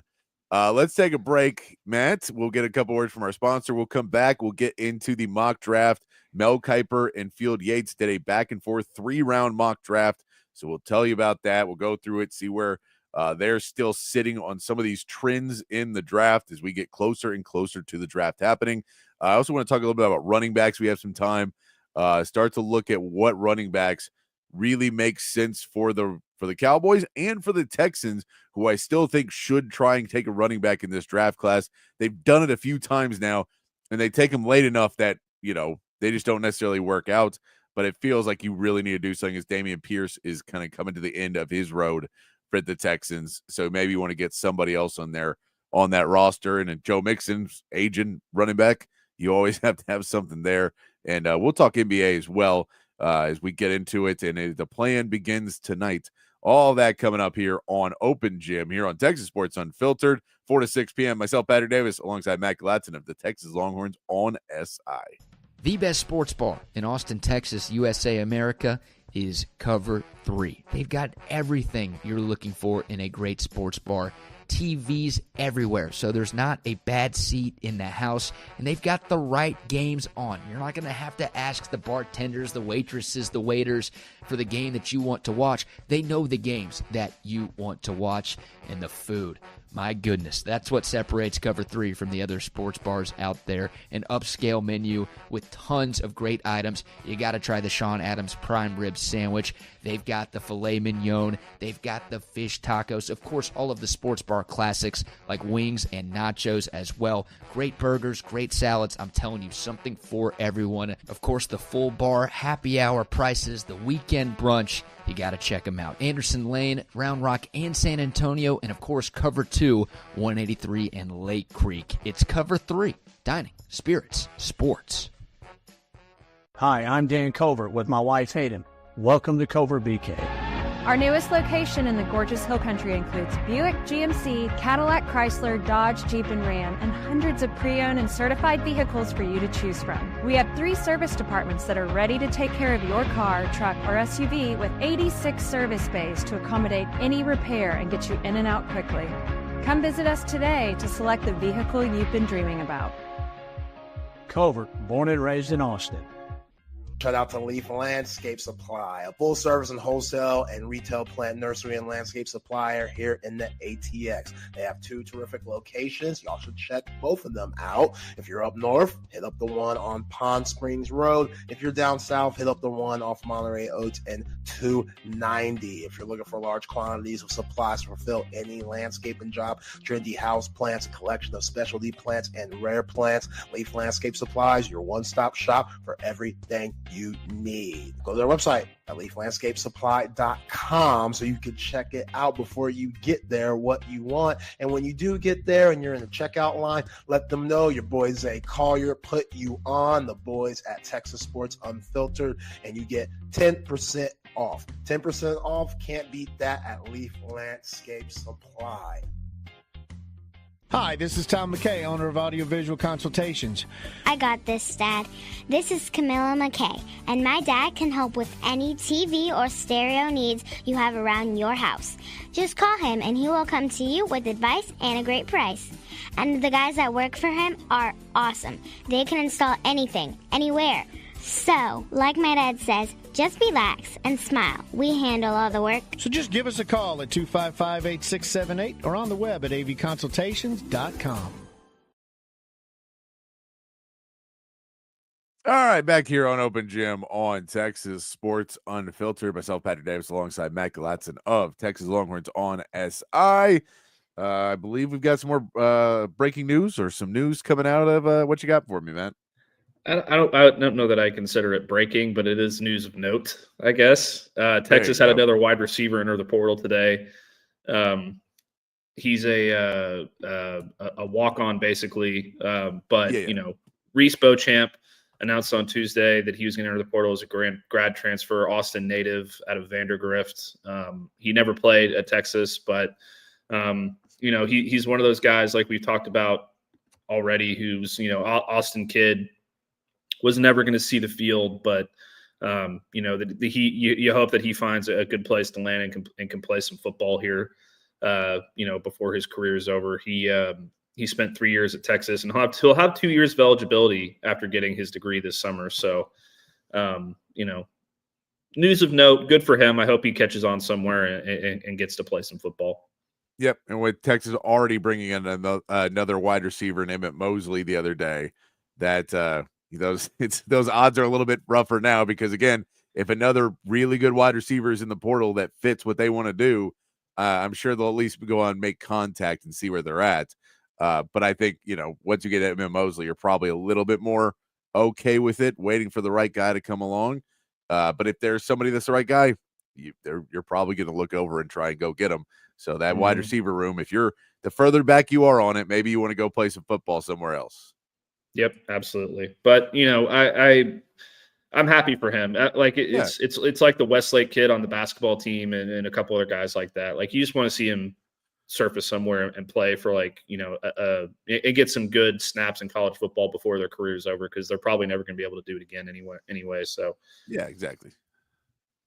Yeah. Let's get into this mock draft. I like my man Rob Babers used to say, he's a mock slut. We kind of love I love my mock drafts as we get closer, waiting for that draft to actually happen.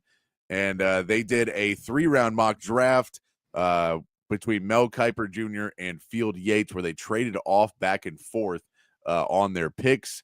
And we'll start off at the beginning. Field Yates does the first pick, and what a shocker. It's Cam Ward to Tennessee. That, again, has been just kind of solidified now, is that's the place it's going to be. And then number 2, seeing this trend a little bit more, Travis Hunter to the Cleveland Browns. The trend is now that the Giants and the Browns are not necessarily that worried about taking a quarterback early in this draft. That has been the trend. That's what everybody's been saying. That could still be all a smokescreen. That could be the Giants trying to throw out a smokescreen so that the Browns don't try and trade that number 2, so no one goes after the guy that they really want to get at number 3. Sometimes you see these things happen where you'll have a team say, "Oh, we're not gonna don't worry about taking a guy in front of us. You can wait and probably get him in 5 picks or so," and then they take that guy just to want to make sure that no one's going to try and trade up to that Browns pick to go get Shedeur Sanders or get Jackson Dart or get whoever they would want to take at that number 3 spots. But he does have the Field Yates picks the Abdul Carter, the edge from Penn State, going to the Giants. That would make that defense a little bit more powerful. You'd start to feel like that pass rush for the Giants would start to be their identity a little bit more. And then you just start to have to figure it out on the other side. You still have to find a running back. You still got to find a quarterback. I know you got Jameis Winston and Russell Wilson in there, but you'll probably draft somebody anyway in a later round. We'll get to that. Then number 4, your first offensive tackle is Will Campbell off the board, and your first defensive tackle at number 5 to Mason Graham. Number 6, the Raiders take Ashton Jancy. Again, this has become the trend. Everyone believes that. And the Jets taking an offensive lineman also feels like a trend right now, with Mimbo going number 7. We'll skip ahead a little bit more to the Panthers at 8. Jalon Walker going right there. And then number 9, the Saints taking Shedeur Sanders. This one seems to be gaining more steam now. You're seeing more and more people believe, after the Derek Carr news came out, that he is probably going to miss at least extended time, if not the entire season, due to a shoulder injury. That contract that they gave him, the extension they gave him, was a ridiculously dumb idea to give to a guy that anyone could have told you was at the end of his career and wasn't great at any point in his career.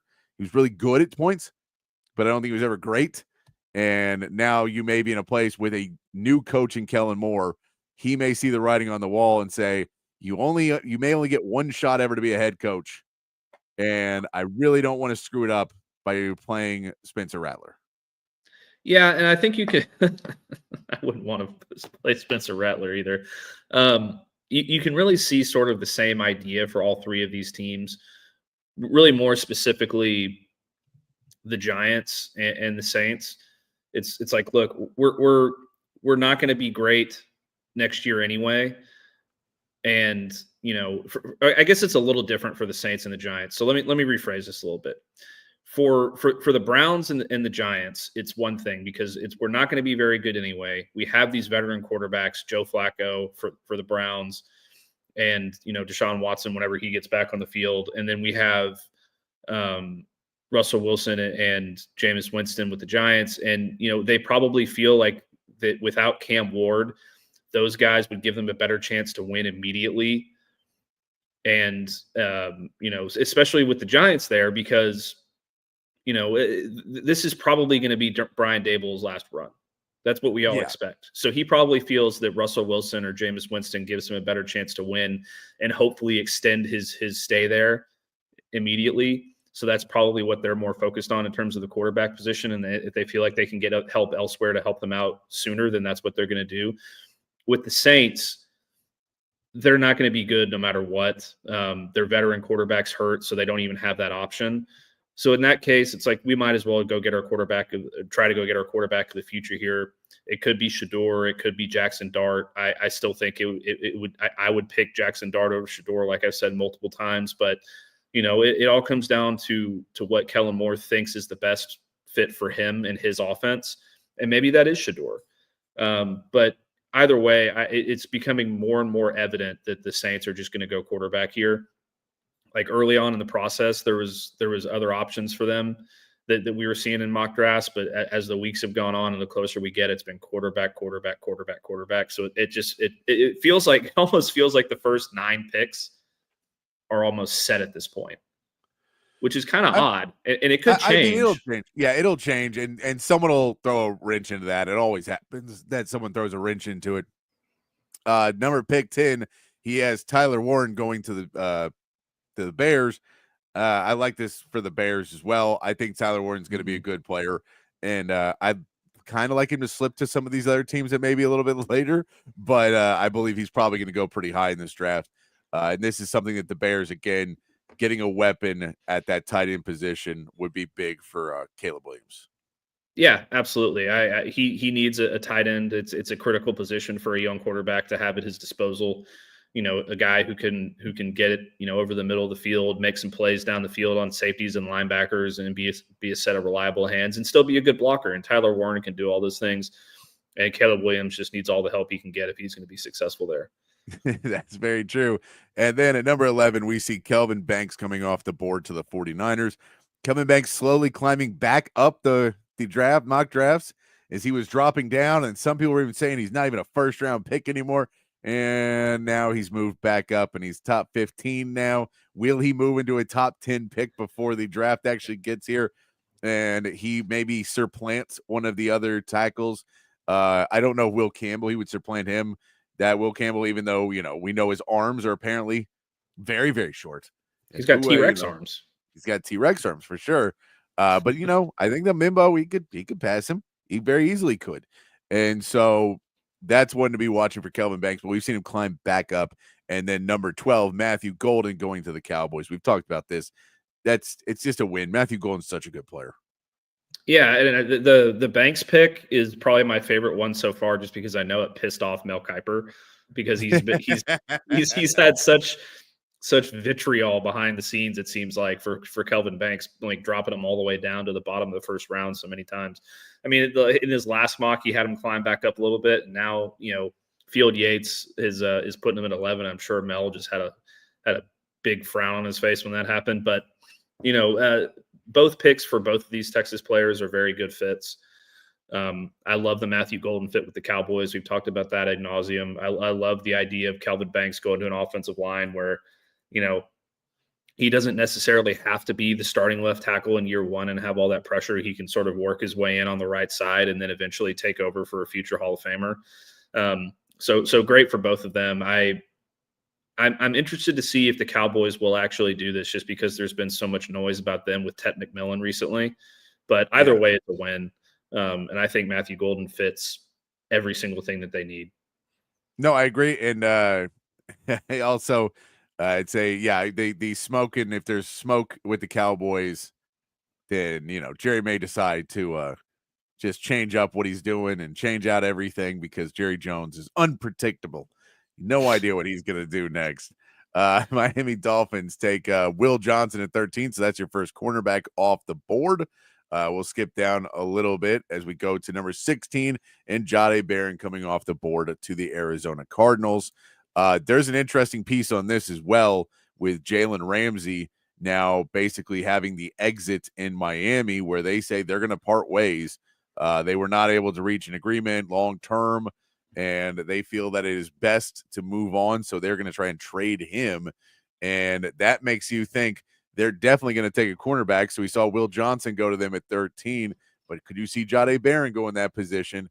I think the fit with Jahdae Barron made even more sense with Jalen Ramsey already there, because Jahdae Barron is so versatile and could be around.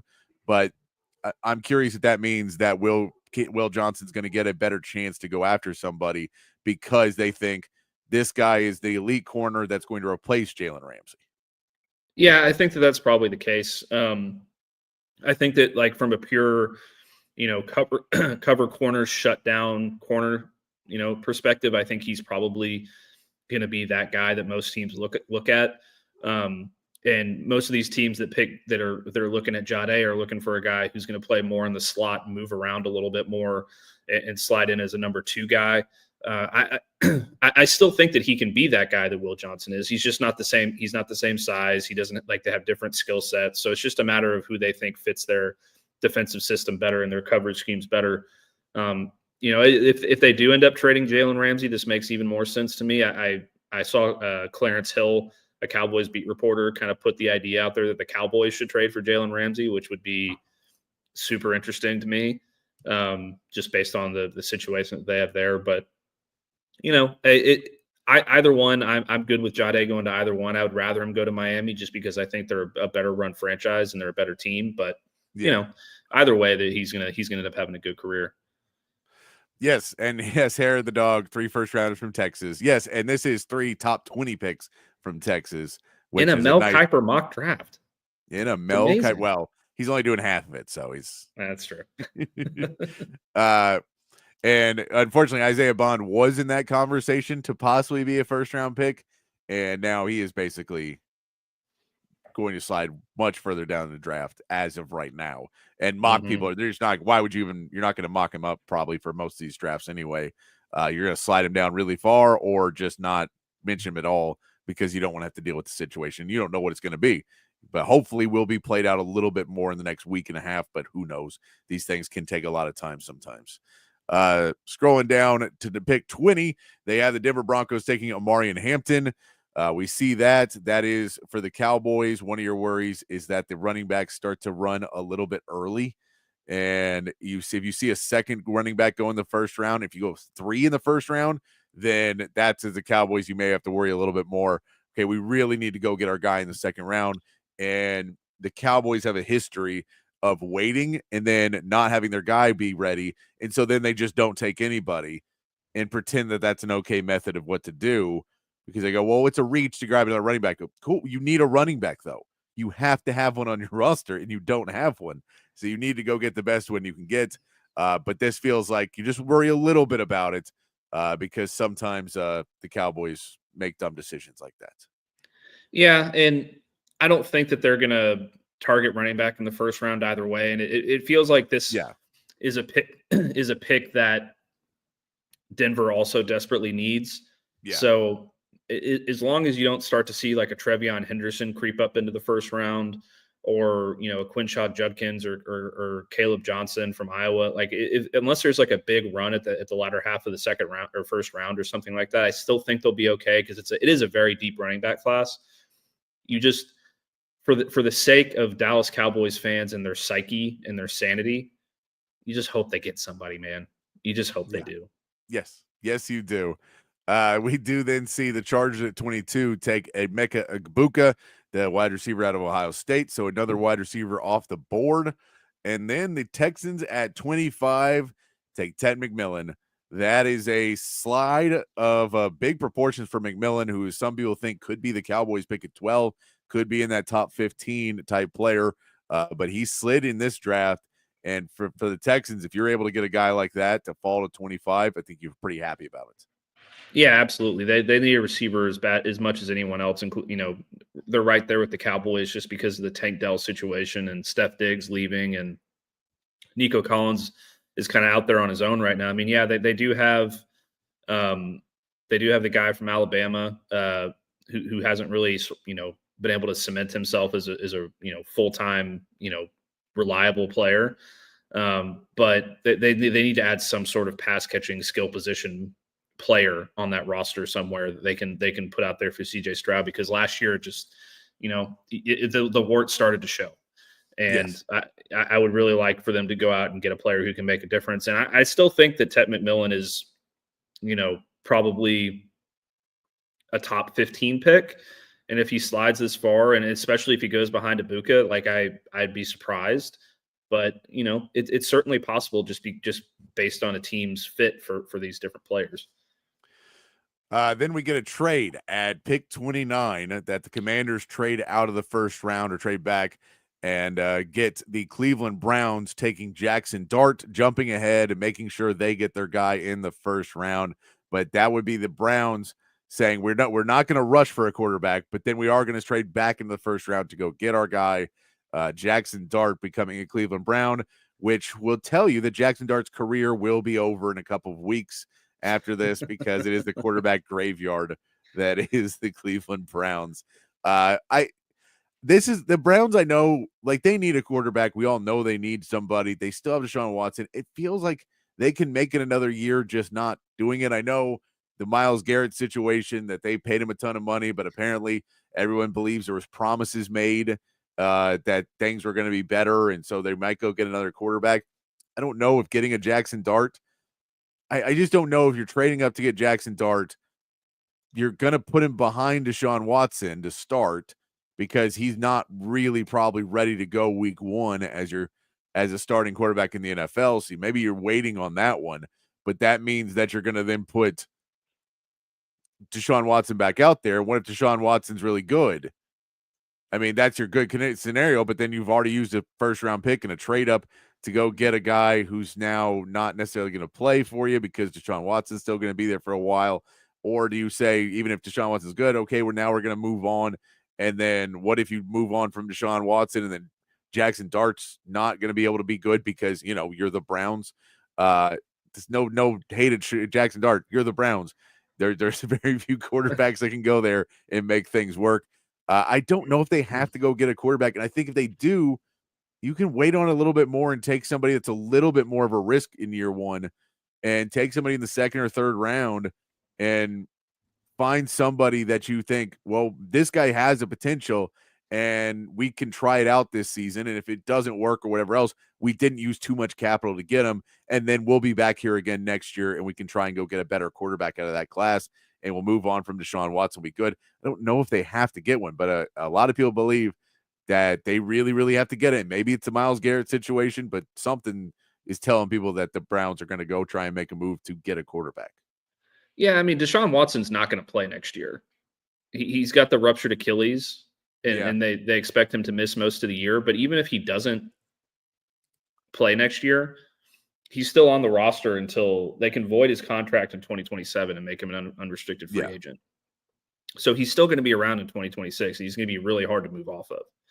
So, even in that situation, you bring in a Jackson Dart and you're like, okay, you can go out there in 2025 and you can give it a run, but then we have this, almost $60 million quarterback that's going to come back and you're going to have to take a step back.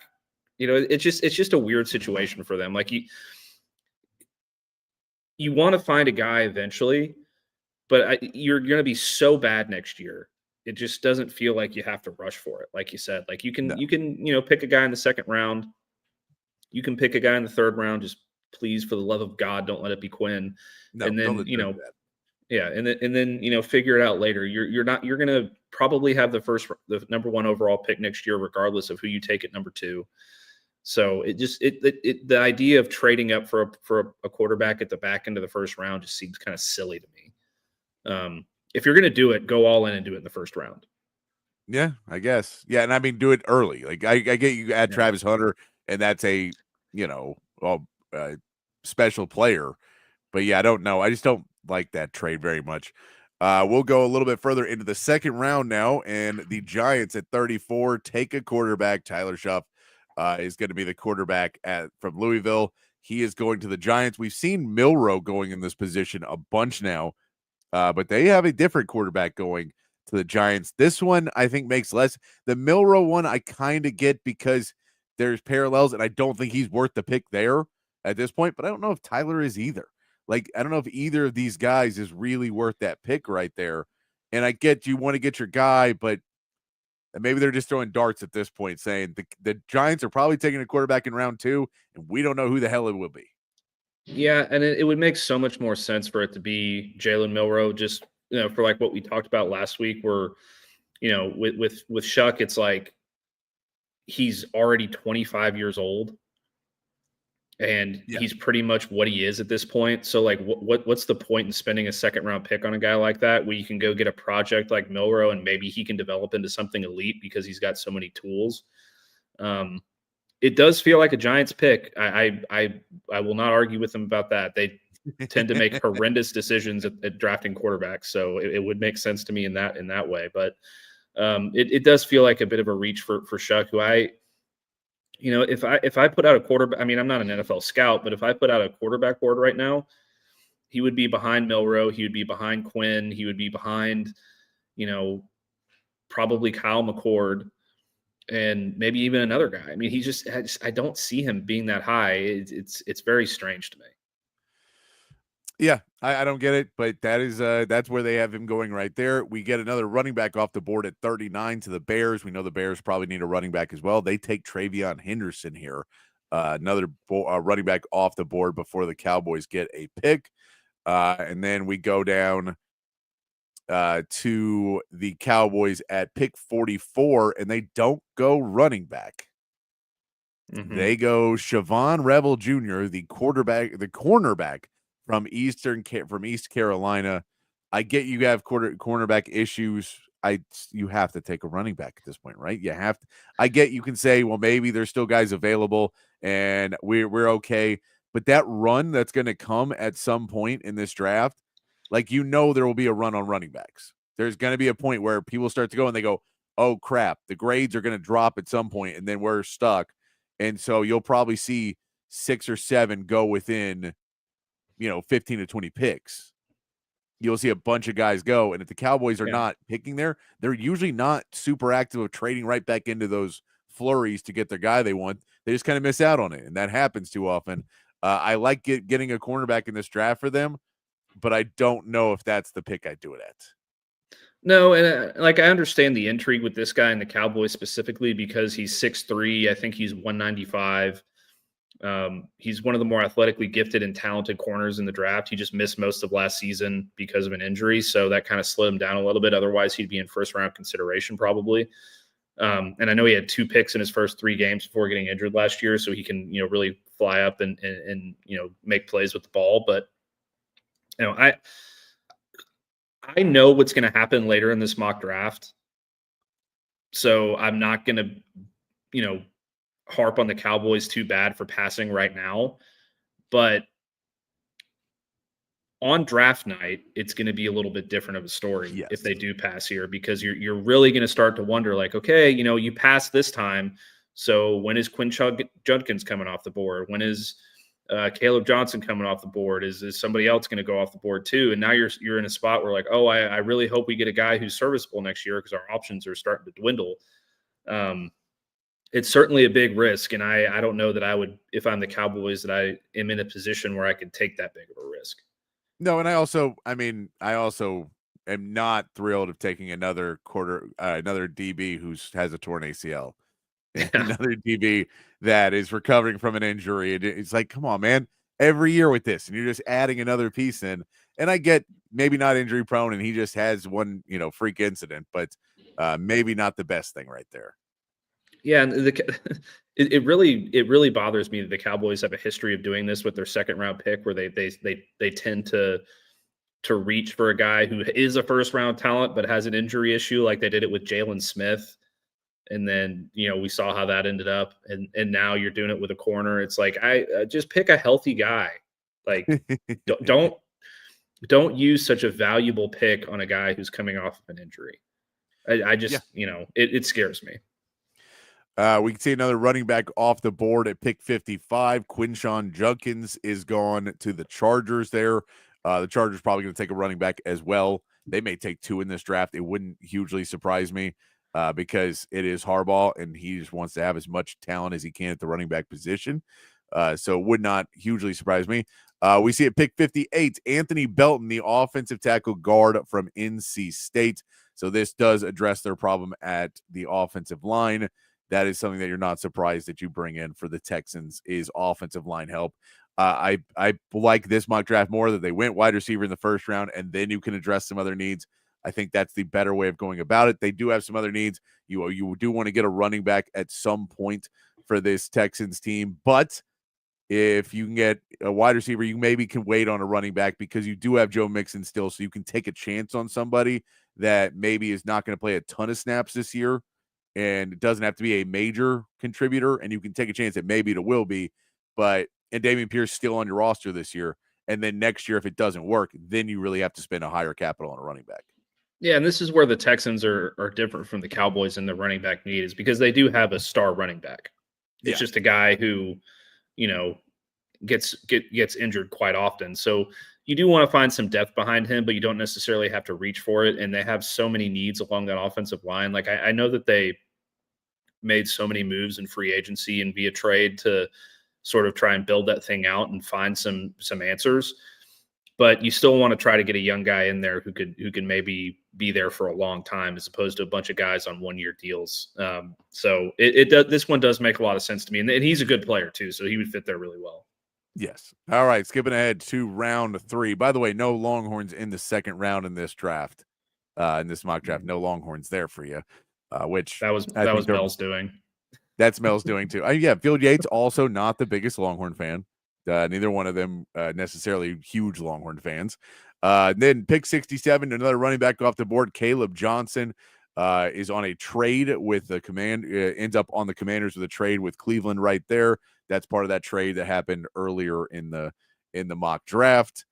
Then we see the Steelers trading up to get the pick with Vegas, and they take Jalen Milroe with pick 68.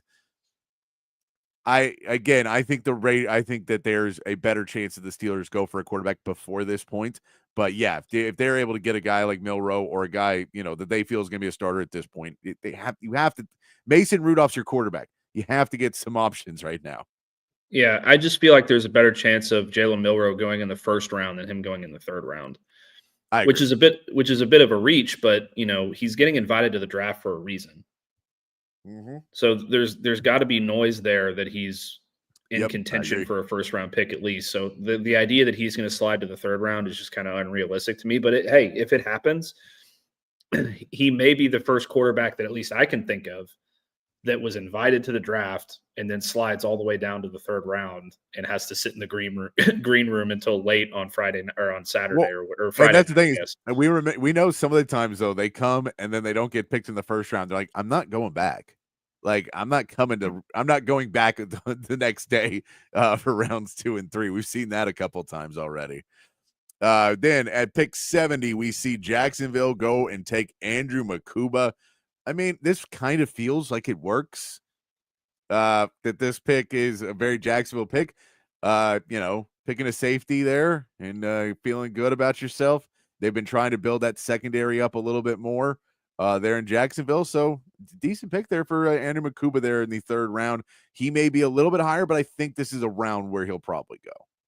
Yeah, I agree. He'll be a day 2 pick. It's just a matter of when. Yeah. The knock against him is he's a little undersized, so maybe that's going to scare some teams off early on in the second or like in the second round and early on in the third round, which I totally understand. But the Jaguars had one of the worst pass defenses in the NFL last year, so they need to find some answers quick, fast, and in a hurry. And he's a very, very smart, good player who can force turnovers. He can help you in the run game. He's more physical than his size indicates. So I think this would be a great pick for them. And then pick 75. This one feels late. This one feels like this should have been taken already.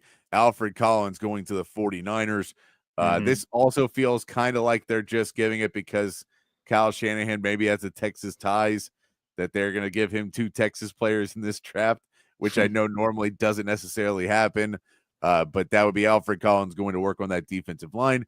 Yeah, if Alfred Collins falls to pick 75, whoever gets him is going to be thrilled because you got a second round talent much later in the draft. Yeah, this is another example of where I don't really know what they're thinking because I think he's going to be I think he's a lock to be a second round pick in my opinion.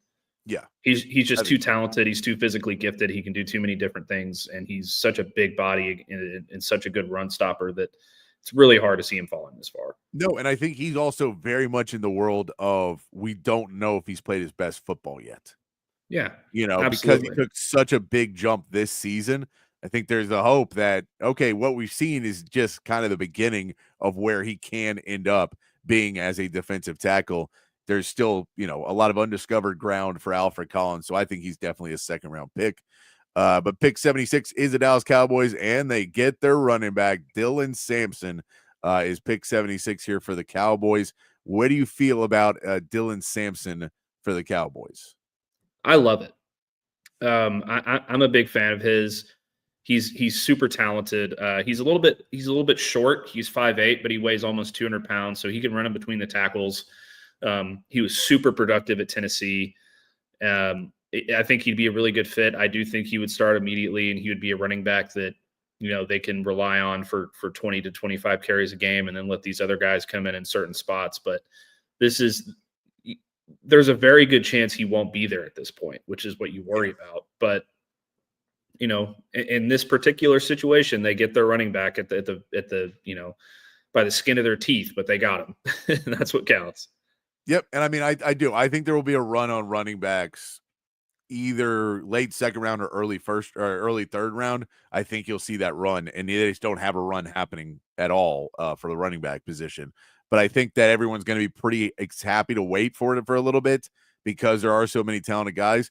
But then when 3 of them are off the board and you start to see your grades slipping a little bit more, and, we know that the running back kind of disappeared from fashion and people were not as big on the running back a couple of years ago.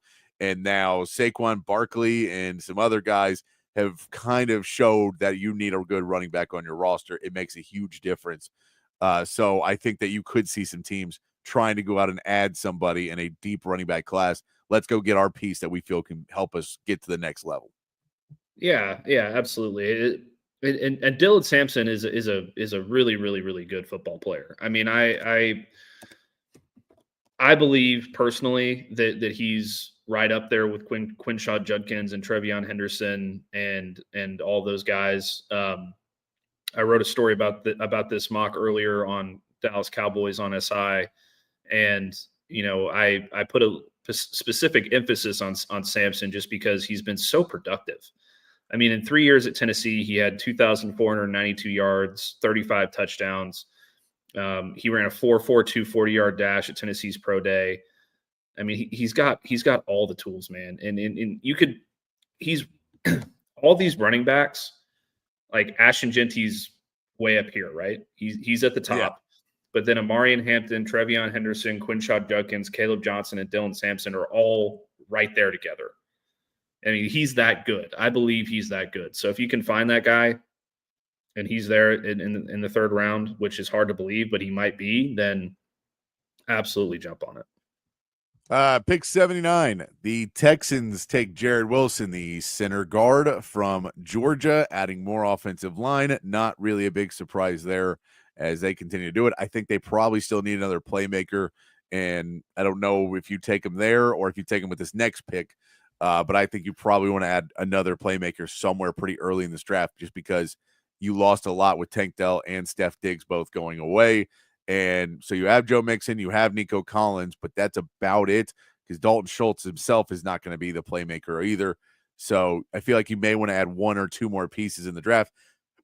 And you've got Ted McMillan, so you feel pretty good about that playmaker versus maybe taking a Burden or somebody else who may not be fully ready that first year. But a decent pick there for the Texans at 79. And then we roll on down a little bit longer to get to the Texans' next pick at 89. They take Ty Robinson, the defensive tackle out of Nebraska. This is another piece for the Texans. They have to find somebody after Sheldon Rankins. They've kind of been trying to fit pieces into that defensive tackle spot, and they have Rankins back this season, so they're not necessarily in a dire need for this season, but you want to find somebody that you can start to plug in for years going down the road because Rankins is already near the end of his career. Yeah, and I'm fine with this pick for them. I still think that they need a wide receiver even at this point. Like, yeah, you got your 2 offensive linemen. I would probably go back to receiver at this point. I mean, I'm looking at their mock right now. Trey Harris is still on the board out of Ole Miss. I believe, where's A.O. Minor. Okay, so the Stanford wide receiver Alec A.O. Minor came out a couple picks earlier, so I guess that's kind of off the board. But you need pass catchers, man.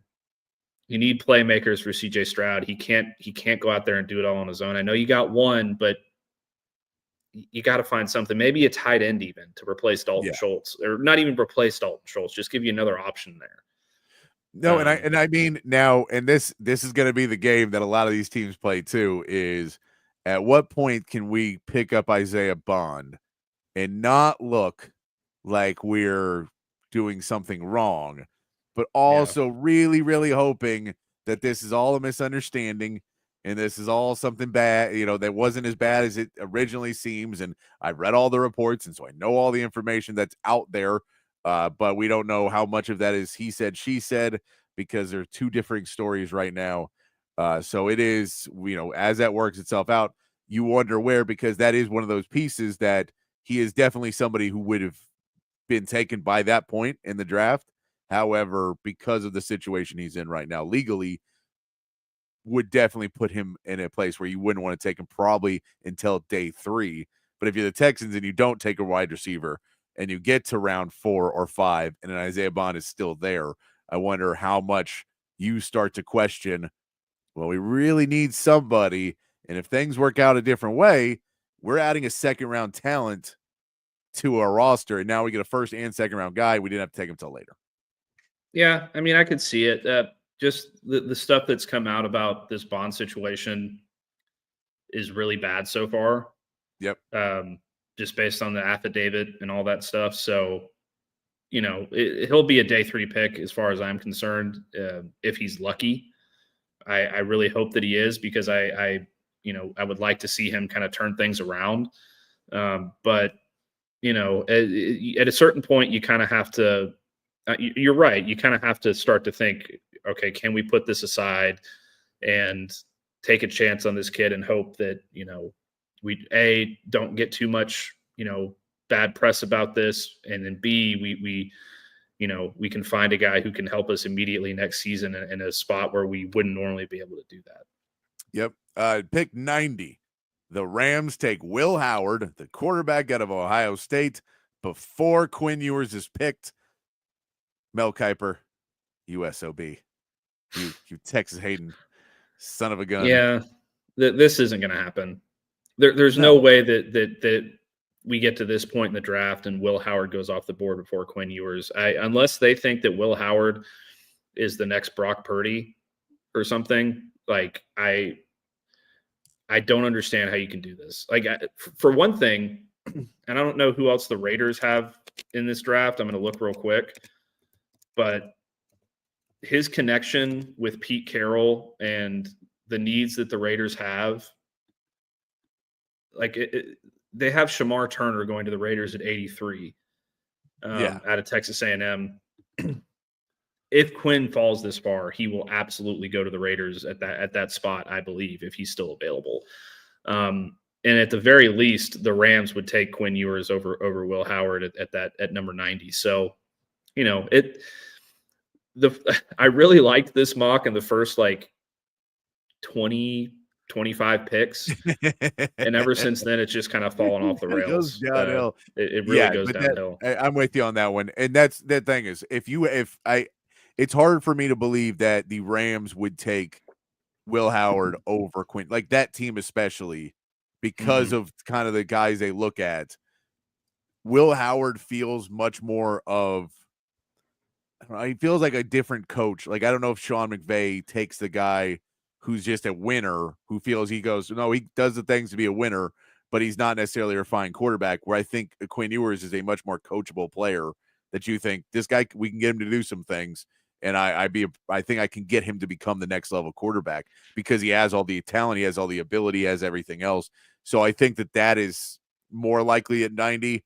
But we know Mel Kiper is not a fan of the Longhorns in a lot of ways. So I'm with you though. I think it's an easy one.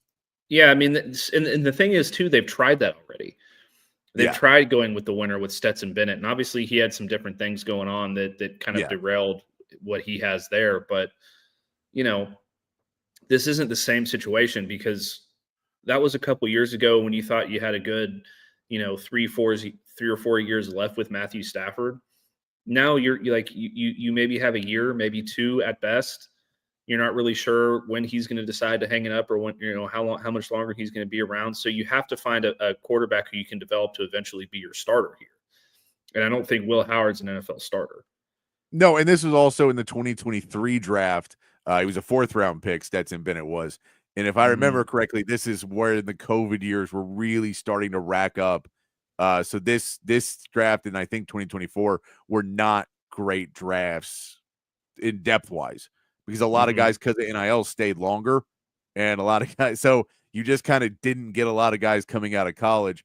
And so by the time you got to the 6th and 7th round, that was where you saw more and more guys coming out from smaller schools because there just wasn't the bigger schools had NIL. So guys would stay a little bit longer. And when they had an extra year of eligibility, a lot more guys were staying in. So he gets up getting picked. He probably would have been a 6th-round pick. Yeah, if it wasn't for the fact that there wasn't a ton of guys available. I think I just don't see that one happening. But that's I'll say that's me. Maybe I'm crazy, but that's basically your Mel Kiper, Phil Yates mock that goes through. It's a pretty good start. It feels good. Now, granted, when you're watching these mocks that are 2nd, 3rd, 4th, 5th round, it's so insanely hard to try and put together to get anywhere close to any accuracy because one pick changes everything. And, if you take a cornerback here, maybe there's a run on them or a running back here. So it's, they're fun. I always think they're really fun, but at the same part, take them with a grain of salt. And I think that Quinn Ewers will go before Will Howard. I will stand on that one. I'll be surprised if it doesn't. I will die on that hill, Patrick. I will die on that hill. I will know. It's not that much further, man. We have a couple more weeks, and then next weekend we're in draft week and we're ready to go. So we won't have to fight that hill too much longer until we find out if we're both idiots or if the NFL's idiots. I don't know which one it's going to be, but I think what we're going to find out is that Mel Kiper is an idiot. But we've already found that out, man. We know that one. We're going to take a quick break. When we come back, I want to get into some NBA talk because the play-in tournament does start tonight. We'll get to a meathead of the day and some more fun as we wrap up our show on a Tuesday afternoon. I am trying to remember what day of the week it is. My brain is pretty fried right now, but Tuesday afternoon, myself, Patty Davis, alongside Matt Galatzan of Texas Longhorns on SI. Coming back in just a couple of minutes here on Texas Sports Unfiltered. Hi, this is Tom McKay, owner of Audiovisual Consultations. I got this, Dad. This is Camilla McKay, and my dad can help with any TV or stereo needs you have around your house. Just call him, and he will come to you with advice and a great price. And the guys that work for him are awesome. They can install anything, anywhere. So, like my dad says, just relax and smile. We handle all the work. So just give us a call at 255-8678 or on the web at avconsultations.com. McCall Custom Homes. If you're thinking about doing a renovation of a bathroom, the kitchen, maybe some extended outdoor space, you want someone who's going to bring you custom renovation. And that's what Mike McCall Custom Homes is all about. Been doing it at a high level in Austin for 40 years. Father-son team with tons of experience, and they care about the details. They care about bringing you custom work because they want you to refer them to your friends. So get over to McCall Custom Homes, ATX.com. McCall Custom Homes, ATX.com. Check out the work. You can check out the work on social media as well at McCall Custom Homes. But you want, when it comes to your home, you want a trusted ally and someone who's going to bring value, added value to your home and a great living experience. And that's what McCall Custom Homes is all about. BK here for OLIPOP. Man, this stuff is the game changer of all game changers. Their slogan is a new kind of soda, and that's exactly what it is. You get that same great soda taste, but OLIPOP is actually good for you. Inside of every can, a blend of 7 unique botanicals, plant fibers, and prebiotics. You're getting 9 grams of fiber in every can, only 2 to 5 grams of sugar, and man, the flavor is absolutely there. Classic soda flavors like cola, root beer, lemon lime, and Dr. Goodwin. That's their version of a Dr. Pepper, and some other great flavors as well. The grape, the cream soda, the cherry cola. It's all fantastic. I'm telling y'all, OLIPOP tastes just like the soda you grew up sipping, but with the added benefits of microbiome and digestive health support as well. Pick up OLIPOP at H-E-B, Target, Walmart, Whole Foods, and Costco all throughout the Austin area and the state of Texas. And head over to drinkolipop.com. Use the promo code TEXAS20 for a discount on your first purchase. It's OLIPOP, a new kind of soda. Back here on Open Gym on Texas Sports Unfiltered. We didn't mention Tyron Smith officially retiring as a Cowboy. Did the meeting. That's good to see. You like to see those stories of guys coming back and being able to finish it out on the team and, you know, not have any bad blood.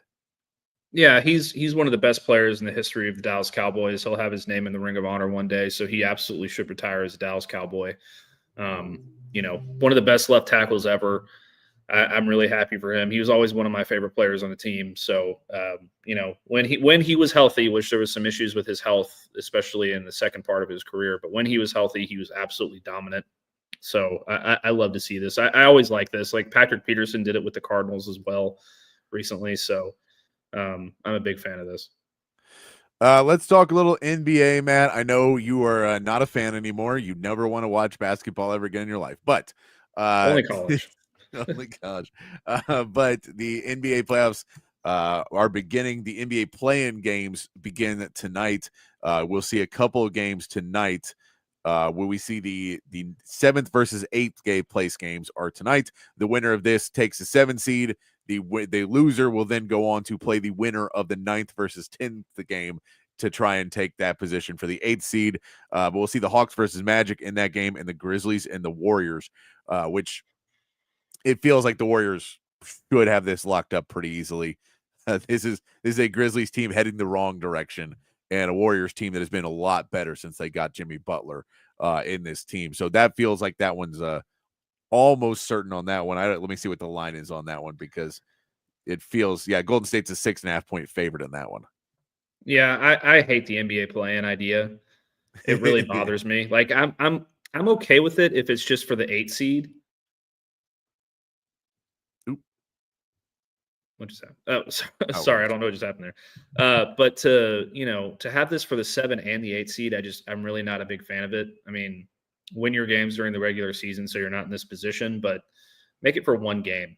Like there's just, it's not the NCAA tournament where there's 4 extra teams and maybe one day we're going to expand to 84 teams or whatever the hell they're going to do.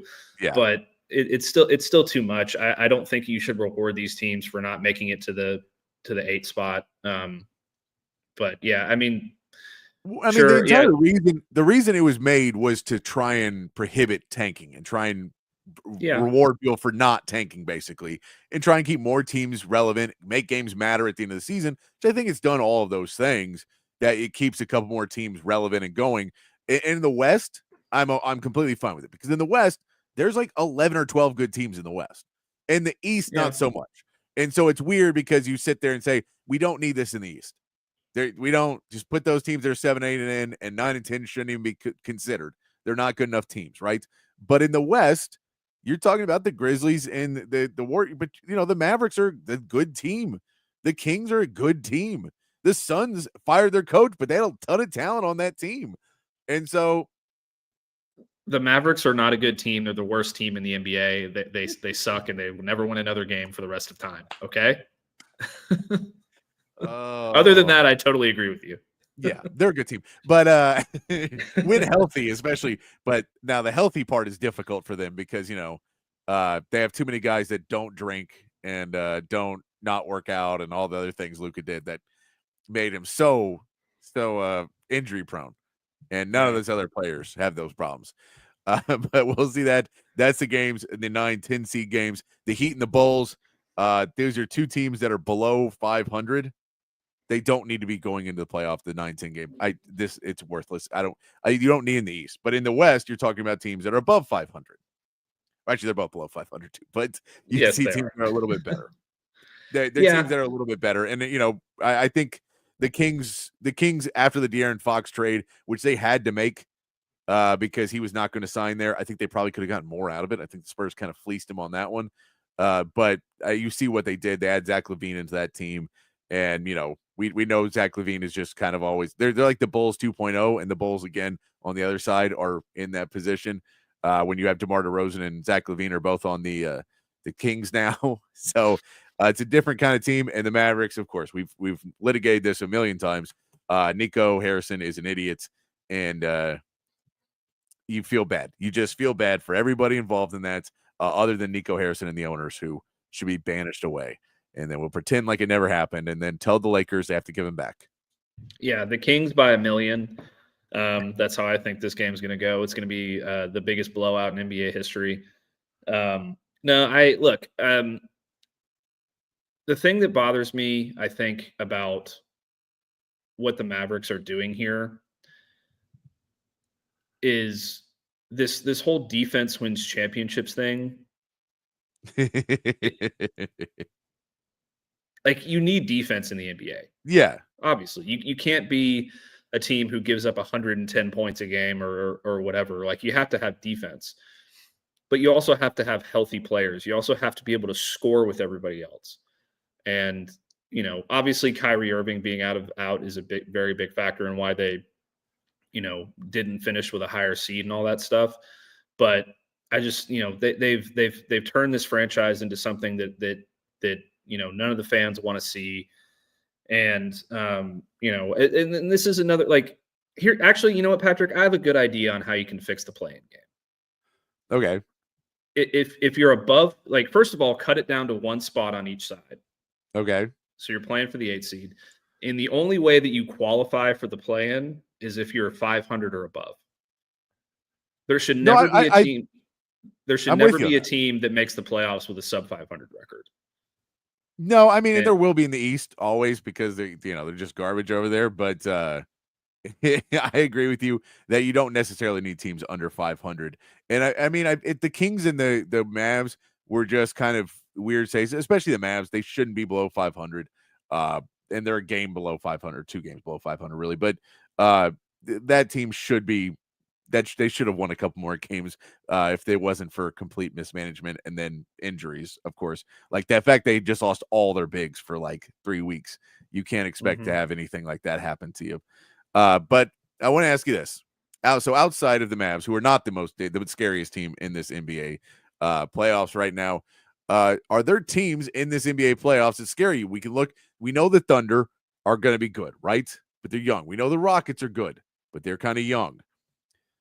There are some teams like the Clippers with a healthy Kawhi Leonard that start to scare you a little bit more because you haven't just seen this team play a ton because Kawhi Leonard doesn't play.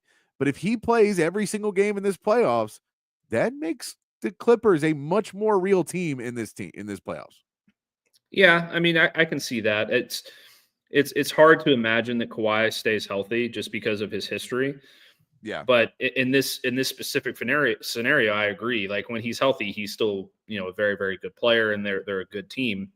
I don't know that they would necessarily be my pick for the scariest. They're certainly in the conversation. Yeah. I think my 2 picks are for specifically in the West. The Lakers are obviously the scariest team to me right now, just because they have 2 of the best players on the planet on their team. And if they catch fire at the right time, it's going to be really hard for anybody to beat them. And like, whether you get to the finals or not, it's going to be really tough to beat them. But the other team for me is the Minnesota Timberwolves, just because Anthony Edwards is so scary when he's on.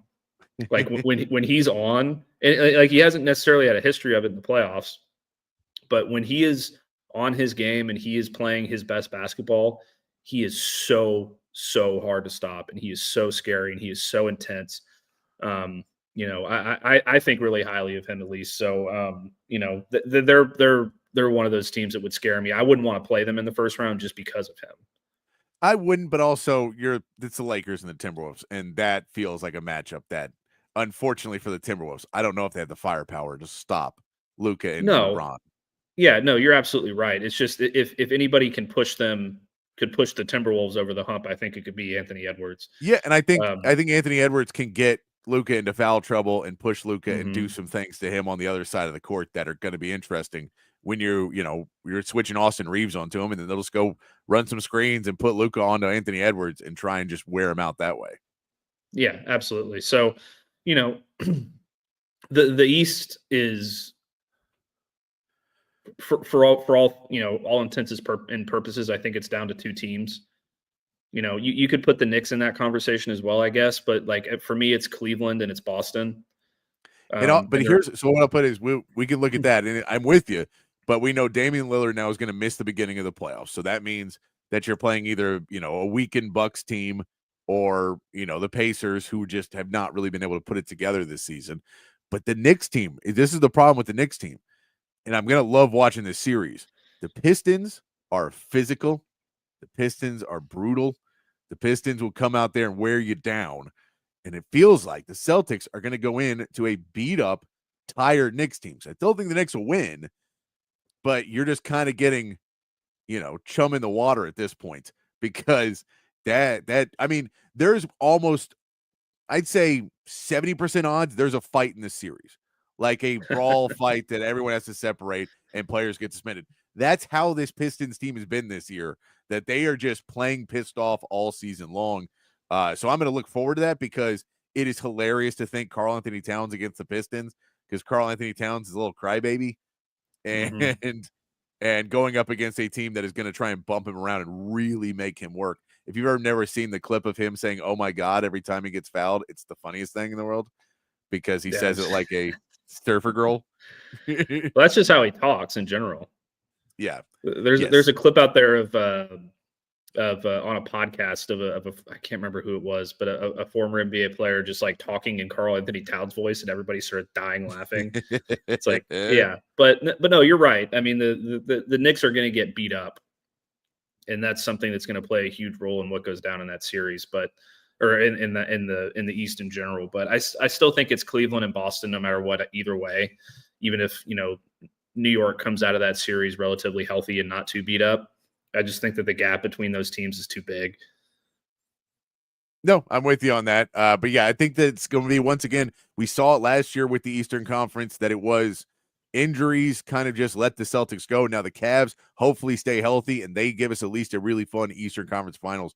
But I think it's just injuries and beat up guys are going to kind of make this, maybe the East, a little predictable into the Eastern Conference Finals. But the West, there's going to be a lot of fireworks once we get into that second round, because if we do get a Clippers team, you feel like the Nuggets just don't really have a shot here. Kawhi Leonard's playing. I know Jokic is a beast, but after firing your coach and your general manager right before the end of the season, I don't think that's going to do much for you. And I get, either you're going to play an Anthony Edwards who's playing out of his world to beat the Lakers, or you're going to play a Lakers team with two generational talents on their roster, and a white guy with a headband. So all of those pieces together, Tres Leches, is going to be, Dalton Connect doesn't get to be a part of this fun. Dalton Connect is not a good enough basketball player to be part of this fun. They trade him away. Anytime you have three white guys on the floor at the same time, it works. Okay. Especially one with a headband. No, that's a bad thing. That means you're the Utah Jazz. That's all that means. Let's get to our meathead of the day before we get out of here. Today's meathead of the day, Rob Gronkowski. He has officially invited Bill Belichick and his chick to his WrestleMania party this weekend. He said, we're throwing a WrestleMania party in Las Vegas, and I want my old coach and his girl to be there. I mean, I feel like Bill Belichick has better things to do. I don't know if his chick does, though. Yeah, that's true. Another thing you could parlay into. I mean, this just totally fits Rob Gronkowski's, aura having a WrestleMania party, and I love every bit of it. I wouldn't be surprised to see him in WrestleMania one of these days. He did it before. He did it during has he? COVID. Yeah, he did it during COVID. Oh, I totally forgot about that.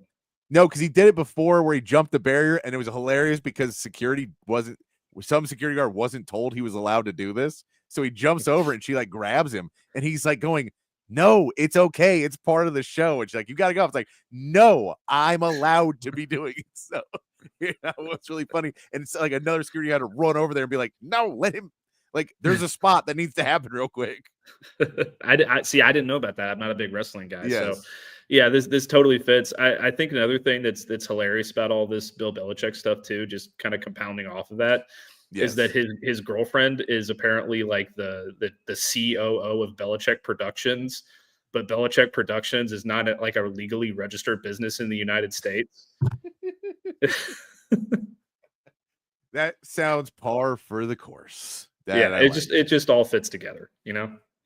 All right, we got to get out of here. Matt had a lot of fun today. I'm going to go to sleep for the next 20 hours, and we'll be back tomorrow to do this again, get into it tomorrow.